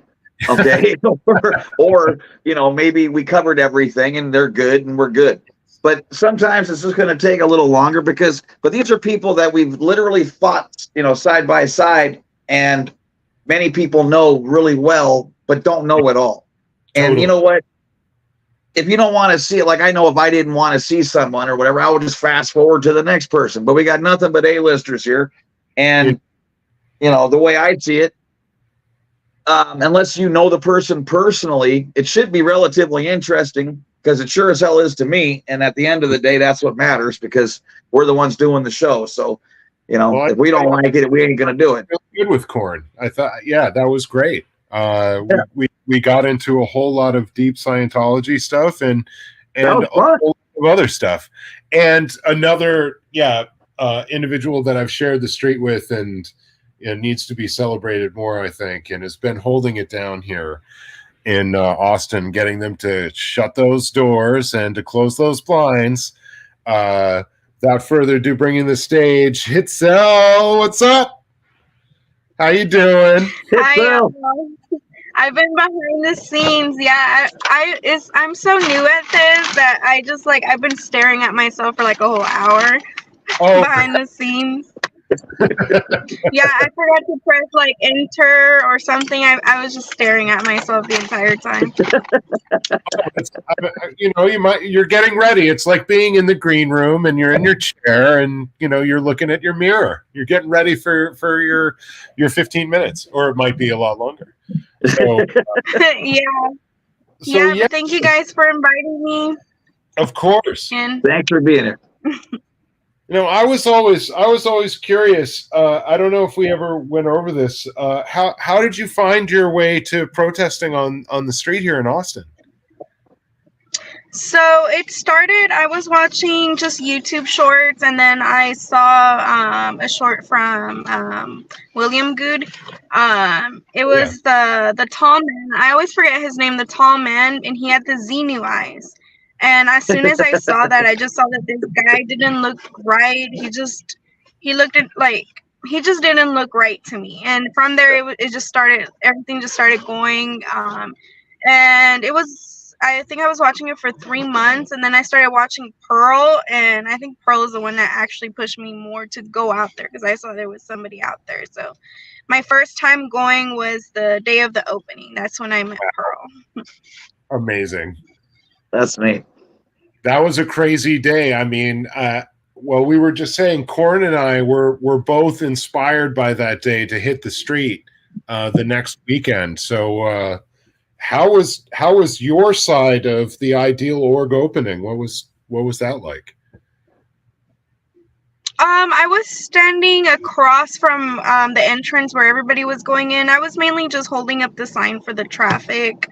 Yeah, that was pretty much it. Just holding up the sign. I was listening to everything going on. I could hear Pearl from a mile away, I swear. I heard her from all them there. And then yeah, she invited us for drinks after, so we had a great time. Yeah. Absolutely. Yeah, looking forward to getting back to that. Because yeah, we had a lot of great protest days, and then a great time cheersing our efforts afterwards. So how's it been this summer? I haven't been in very much attendance. It's been extremely hot, and now I've got kind of a ban. But oh yeah. But I understand it's been hot, but like, yeah, I apologize if I'm freezing. No, you're fine. You're not. So like, has anything changed at the org over the summer, like personnel or their tactics? No, I see the same people out there.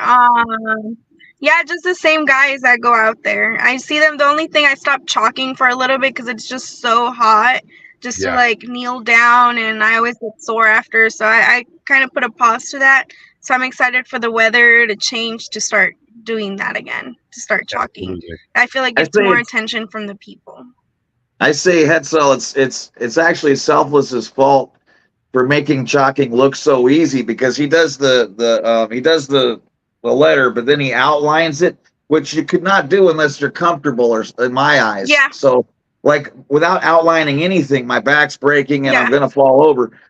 And so, but when you watch him do it for 3 fucking hours, you go, oh, that can't be that bad. But it's horrific. It's freaking horrific. No, when you actually go out there, you see how hot it is, and you're all sweating. So yeah, I kind of started doing the outlines too. It makes the art pop out more. So that's a good tip, to outline. The other tip I liked is what Haggis does when she makes it really thick. Yeah. You can read that shit from Mars, Yes, indeed. Yeah, read it from the second story of the Ideal Org or something. Yeah. Biggest possible. I like that. I think I'm going to try to steal that idea, which is just make everything really thick, so it really, you can see it really easy. But the problem is, if it's not a smooth surface, man, you can burn up some chalk. Oh yeah, that's why trying to buy in bulk at $5 a throw for a box of 48. That's what I've been existing on. Oh, I lucked out at Target. I got 3 boxes. I used to get some. Wow. Oh, that's a good deal. I would definitely buy more, stock up on that. I used to get some from the dollar store that were shaped like an egg, so they were thicker. I could get more of a range, and after they would wash down, after they would rinse down the chalk, it would give me more of a canvas to chalk better. So it's always good when they rinse it off. I hear tell that the rinsing could be a violation of I don't know, maybe our rights, or they're overstepping a line there. I think Crazy Love is Love is pushing a theory of law where they're not meant to be washing down the chalk. As it is not their property, and it would be it is representational of some of our efforts and our speech. So I'm not sure if it is along the lines of stifling speech, but I'm curious to look. How would that apply to flyer tech? Do you know? Oh, I'm not sure. I think a lot of municipalities have looked at certain kinds of flyering as like a nuisance for litter considerations, and so restricted it. Like I think in Los Angeles on that basis. People would flyer everything everywhere, or in the 90s, nothing wouldn't be covered in flyers. when there was more street teams out there doing that for record companies kind of more full time.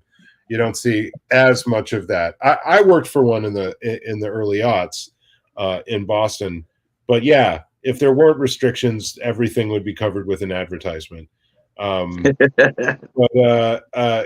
it's worth checking into. You were saying? I couldn't hear you. Sorry, I keep freezing up. But I was saying I'm planning on definitely starting to get stickers because I feel stickers would get a lot more attention as well. Just start sticking them around where it's legal. I've seen just like random places where they we should. Oh, thanks, Pearl Snappy. Is got Bain Act related to 1A protected expression. So First Amendment. Is what I hear tell. But yeah, stickers. We should. We've got some stickers. We should meet up. Yeah. I have a full. I definitely need stickers. Yeah. I got a full supply. I am so ready to go. Yeah. I got sticker tech. I got every kind of tech, and I have the impossible to get off ones that I'm going to put around blue. But I want to make them work. I'm not going to make it easy. I'll give them one just so I can laugh while I have a lemonade and film it. But that's right.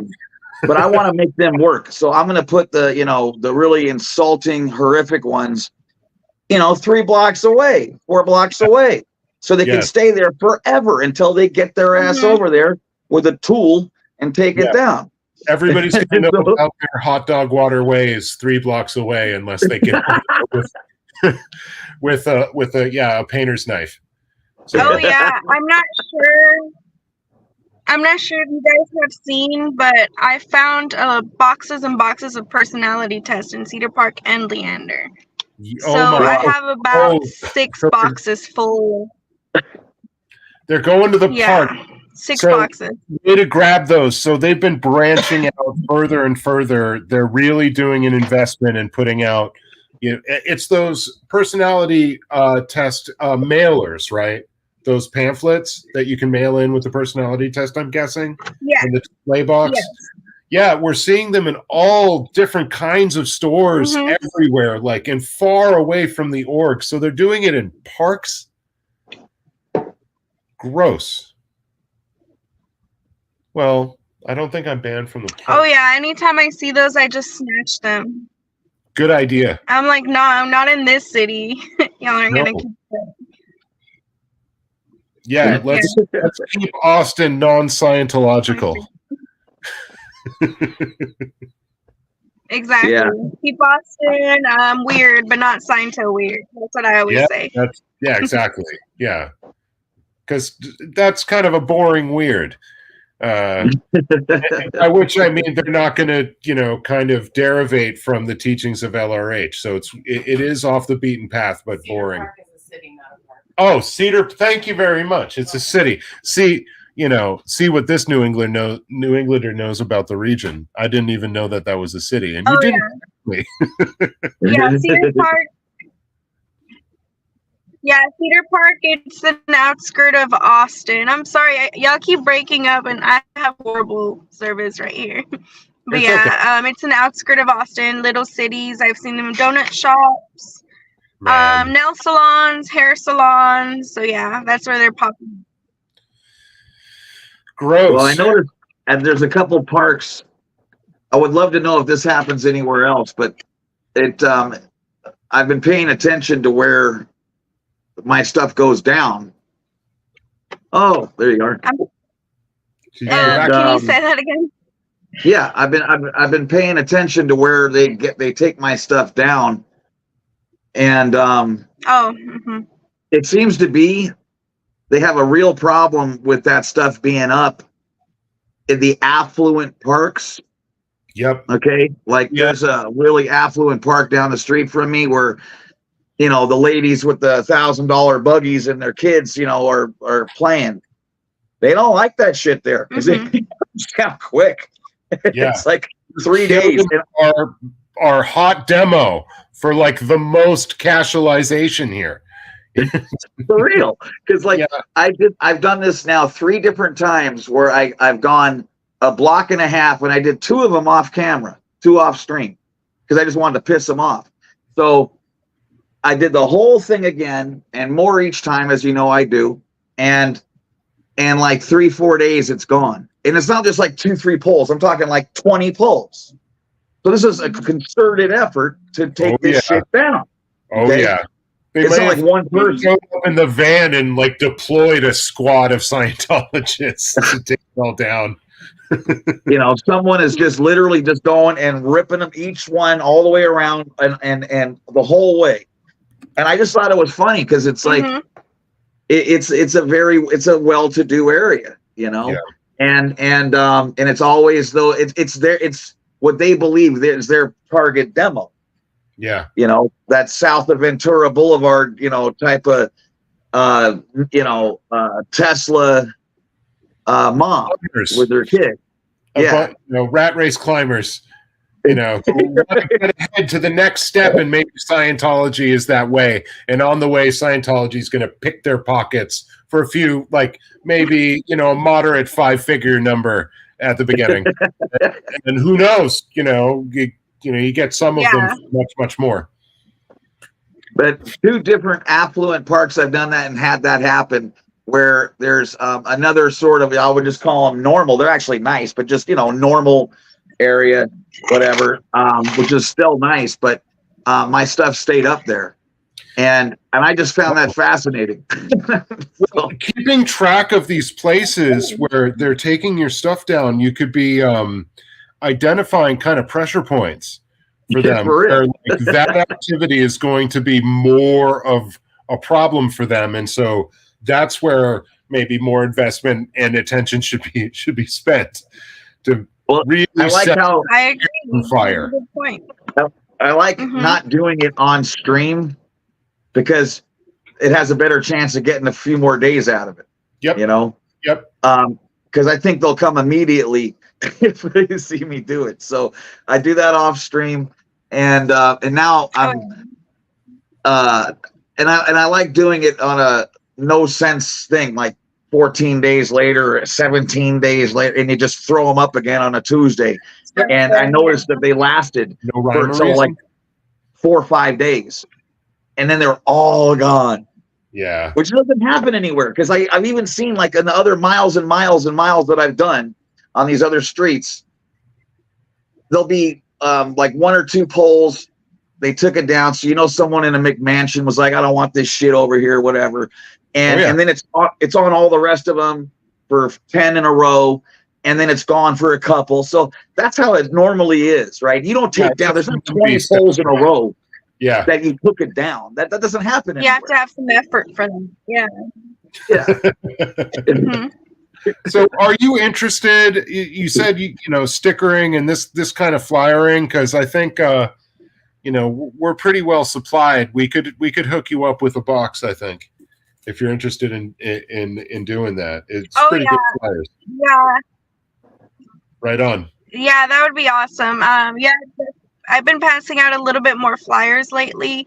I don't do a lot of the stuff on camera, because we all know here that there's a lot of stuff that goes off camera that we do behind the scenes.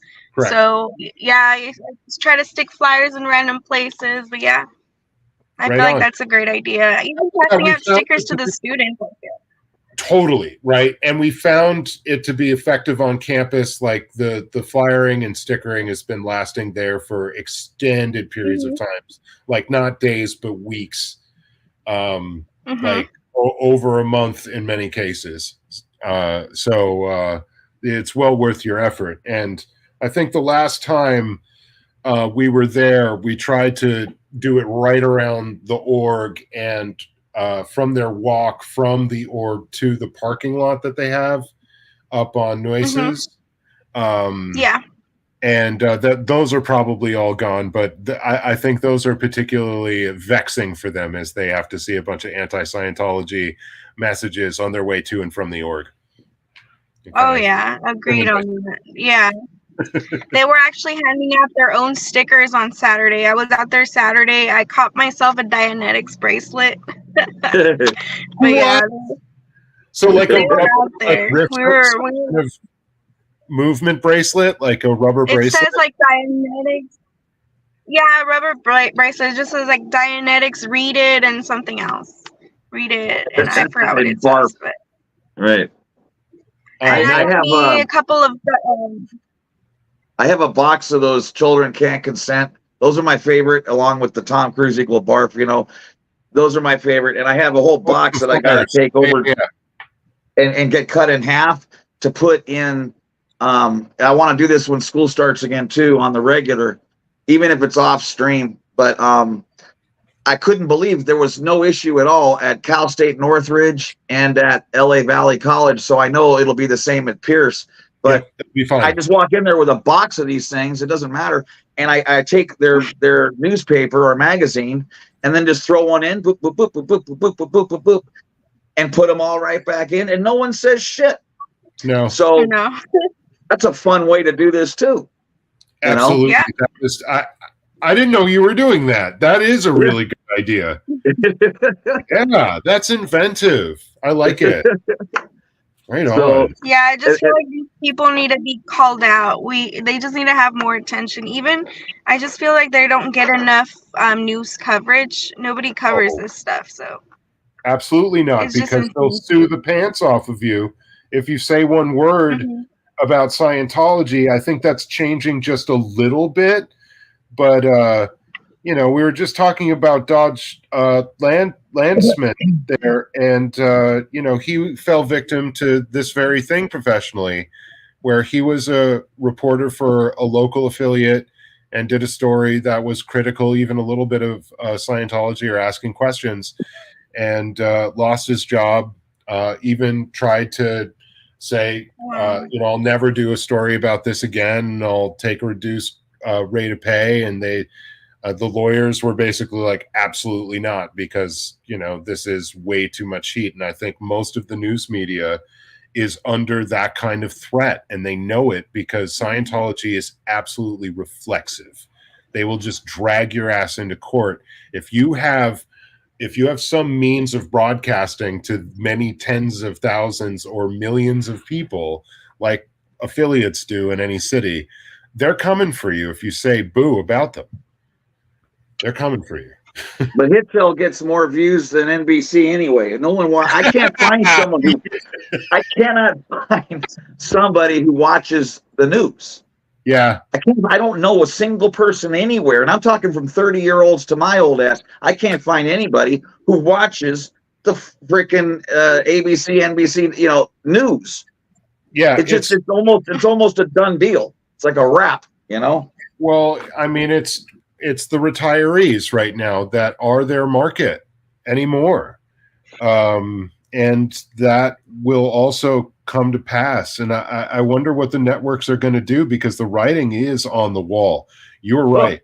Just about everybody that I know as well has completely moved away from them, because they've pretty much realized, I'm not getting any information here anymore. Yeah.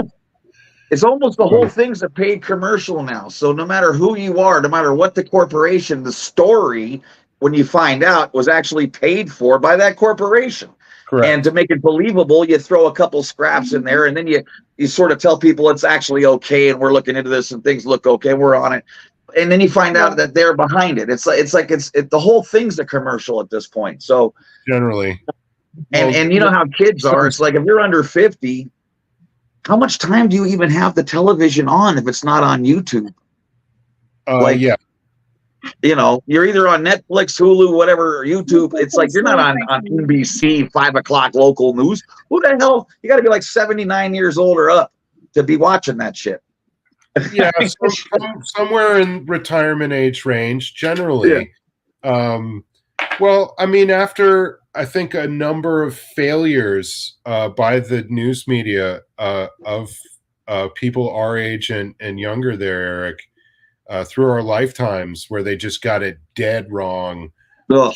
time after time after time, war after war after war, economic downturn after economic downturn, just totally wrong and with massive consequences for all of us. And so I don't think a lot of people wanted to find another way to consume their news because the networks were easy and it's what they were used to at the time. We were forced out. We were forced out by a total lack of quality and a lack of the issues that were important to most people just not being addressed. The issues of corporations, as you say, being addressed exclusively. Mm-hmm. So yeah. Even the morning shows, like every last segment and this is 20 years ago, was paid for. You know, it makes it look like, hey, we're going to check out the new taco restaurant. No, you're not. They paid you to be there. Yeah. That's right. Thanks a lot, Matt Lauer, and for other things. But yeah, no, we didn't need the taco ad. No, but a lot of that programming, people don't know. People are not aware that they're watching a long form commercial. The content. Okay, so a long time ago, somebody put this over on me. It's like on television, there are two terms for what you see on TV. There's content and filler. And what do you think the content is? The content's the advertising, right? That's the actual business that's being done on television. Everything else that you see that isn't advertising is the filler. Yeah. That's what that business. That's what the business is. That's why things are on TV, is to support the content, which is the advertising, which is your clients, the people that are buying the time. And plus, how is it news if I know who's paying you and then you toe that narrative? How the hell is that news? It's news to somebody. I never thought about it that way. Yeah. There it becomes more bald-faced propaganda. You're right. So, yeah. And now we're starting to see it. You could find like Corn Freak and find out what's really going on with the corn and soy in Indiana, and she'll tell you. Yep. Right? So that's how you can get your news now. You can actually go to the source and say, what do you guys think? And actually communicate with people who are there. Yes. So, and granted, you still can get a couple of views. Scientology court cases other than Dodge, I mean. Yeah. Like ABC LA Times ain't going to do a damn thing because, I mean, they've taken a few checks from Scientology over the years, I'm sure. If you look at the coverage of the LA Times, it's pretty mixed. And a lot of it is like, oh, wow, have you forgotten that Scientology has all these celebrities? And they'll show like, 3 of them. And, Kirsty is always one of them. And Tom's another. And you know what's so great is Dodge has 10,000 subs and Scientology has 1,000. Well, he's far more charming. So they have more views than they have members, for sure. Right. So and by the way, I've said this from day one.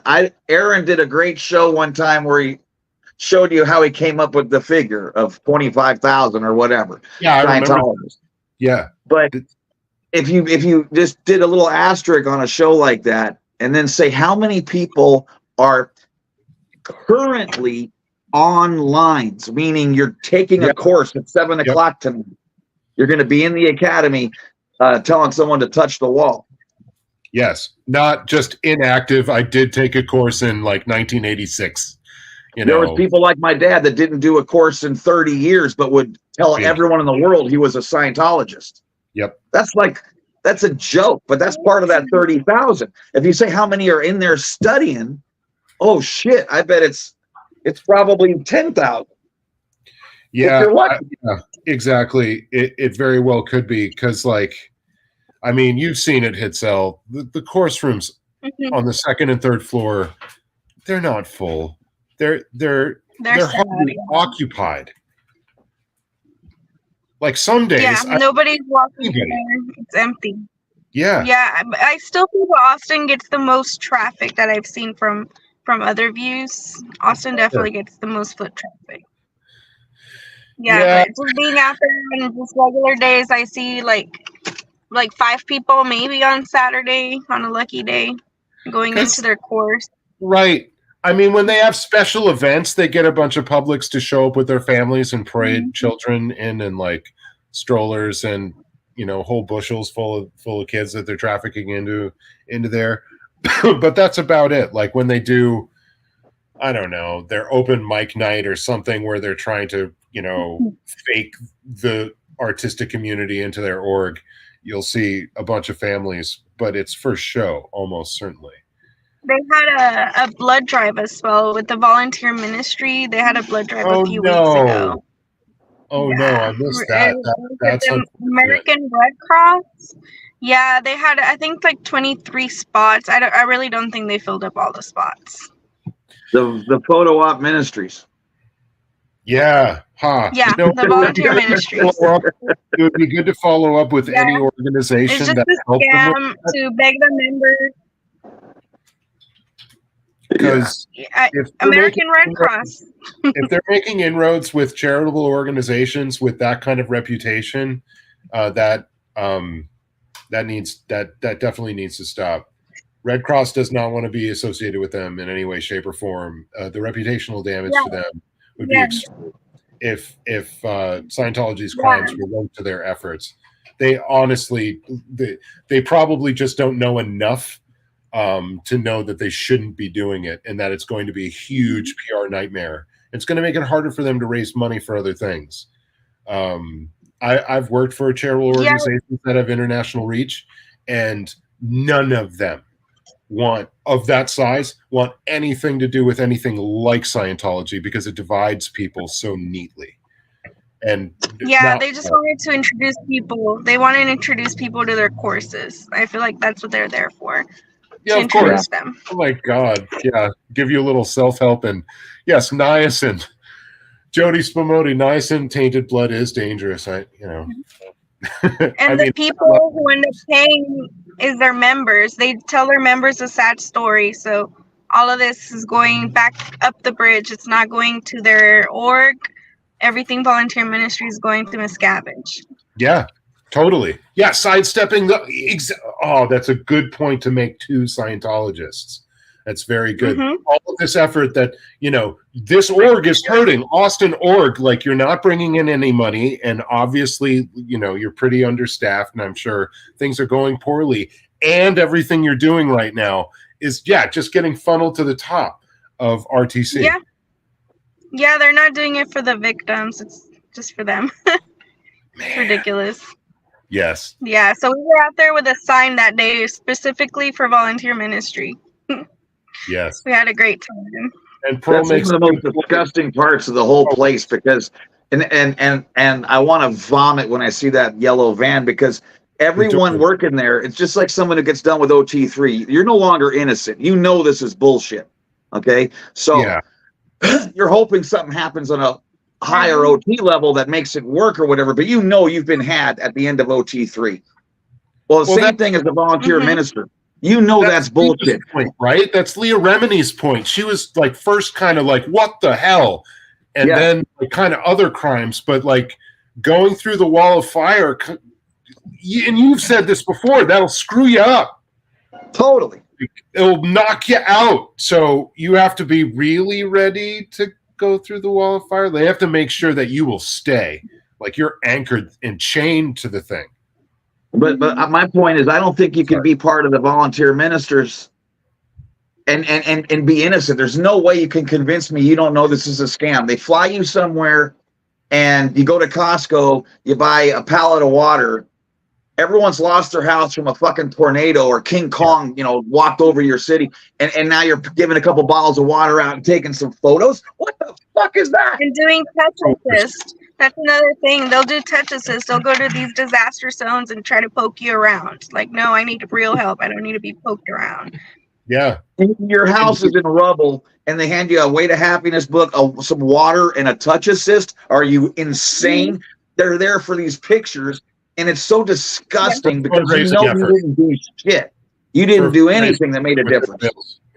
And like the Haitian people that I knew in Boston that had left after the disaster there, all knew about Scientology and all hated them, because they were like, amongst all of these other liars, these liars were the worst. And like everybody lied to them. United States government lied to them. Like, you know, their country was rebuilt. Yeah, just for pictures, publicity stunt. I mean, they were living in tents like for over a decade.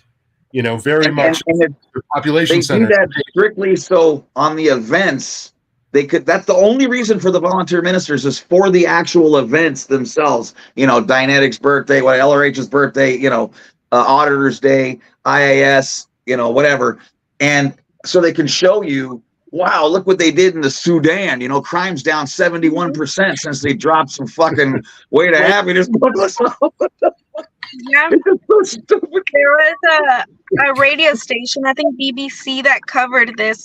They actually went undercover, and you could hear the Scientologists say about how they were just trying to pass out their propaganda. They didn't really care for the victims. Where's the food? Where's the Band-Aids? Where's the medicine? Where's anything that makes a fucking difference? Where they're exposing themselves as not even having the intention of doing anything else than handing out their dumb propaganda and roping people into their stuff. So, my house is destroyed and I'm starving, and you hand me a Weight of Happiness book and a touch assist. What the hell is that going to do for me? That's ridiculous. If you're highly suggestible, you could convince yourself that it did, and there's enough people that are that suggestible that it will work in the moment, and they'll convince themselves that they had some kind of miraculous thing. It's the same thing that faith healers do. They get your adrenaline up. They convince you that it's going to happen. They prep you, basically groom you for the event, and then they lay on the hands, and you feel the spirit, and then you're cured of your lumbago. Yeah, you can do that without the cold. Yeah. I'm gonna have to let you guys go now. My dog needs me. All right. Thanks for being here, everyone. Make sure you sub to his stuff. Yes, please. Here we go. Hey, Carl. Hi. I miss your face. I can't wait to see you soon. Yeah. Hope to see you soon. Make sure you sub to Hitsel. Thank you so much for being here. Yes. It's wonderful. Bye, thank you so much. That was so much fun. Yeah. Thank you. Looking forward to see you later. And I'll be in touch about those flyers and stickers. All right. Well, that was fun. Yeah, some great guests again. Just got us kind of motoring, really. Well, you know what? That really fires me up every time we talk about the ministers, because it's like, I remember one time they went to something after a hurricane, and they were back. I remember the team itself came from LA, and they were back in 48 hours. What the fuck? Who doesn't? What? You don't even. Well, they high-fived disastered people, and then they went back. Hey, you can barely go see your mother-in-law for dinner and shit and get back in that time. Yep. I mean, it's just such an absolute joke. Yeah. Well, none of this is meant to, kind of fool people that are highly skeptical, I think. There are people that are looking for an answer. And it's not like, and usually it's when you've gone through something in your life, like a major loss or a major change, or you feel terribly alienated, or any of these things where like the normal stuff ain't working. That's when any of these cults could have some leverage on you. And it doesn't matter your level of education or your intelligence or anything. They're seeing openings in human weakness, like so many of these other predatory groups, and exploiting them and looking for people at their lowest moment and kind of hanging out right next to wherever that might be happening, and where there people that are maybe on a downturn and have some excess cash, that nexus. So like that park, like that park or any other place where they can really shake the tree and stuff could fall into their wallets. That was fun. So, all right. Oh, super fun. Back at it. Thursday at 2, crushing it like usual. And it's great. Can't wait for more. Yeah. What else was I gonna say? Yeah, so I'm gonna get back out there. Hopefully, if within the next few days, if not even tomorrow. I'm just dying to do it. But if it's not stupid hot, I'm going. Yeah. When it strikes you, generally that's when I find myself doing the better work, when it feels like there is some forward momentum that's propelling me towards it. Yeah, I'm just aching to do it because I've had, this has been like 3 weeks or some shit. It's been so ridiculously hot, I haven't been able to do it, and then I just took the last 5-6 days off. So yeah, I'm in a good space right now. I fully deserve. Yes. Thank you. I'm really in a crushing mood, so I'm looking forward to it.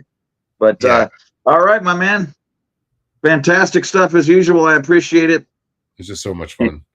And give Pearl a hug for me, and we'll do this. We'll get this going soon. We got to get some more. By the way, and we got to keep remembering to say this. Anybody out there, whether you're a protester or a supporter, okay, if you're somebody who cares about this, please email Selfless or myself if you're interested in being on the show. Okay, yes. and we're happy, to see absolutely anybody who cares about smashing the cult. So if you want to weaken that place, you're a friend of ours, and we'd love to talk to you. And we try to help you along however we can. And make sure you sub to Selfless and myself, and like the hell out of this thing, and help us reach more people. That's what we're trying to do. Wow. And again, this has been a high point in the week, and a great palate cleanser after being through like a kind of tunnel of stress. Yeah, I could tell. I'm the same as you, man. It's like, and once you've gone, now you're at a place where you sort of 100 times more comfortable, but that right before you get there, that's the worst, Man, yeah, it's really getting me there. Generally, it's all the anticipation. Yeah. I'm the same way. I'm the same way. Oh yeah. Well, but at least now you got the hard part out of the way. Like now now here we go now. So. Yeah, here we go now. Here off to the races, and it looks good. So hopefully I find myself a more happy warrior as this goes forward. Well, good. Absolutely. All right, my brother. I will catch you soon. Looking forward to that. Everybody, take care. Be good. Bye, chat. See you next time. Woo!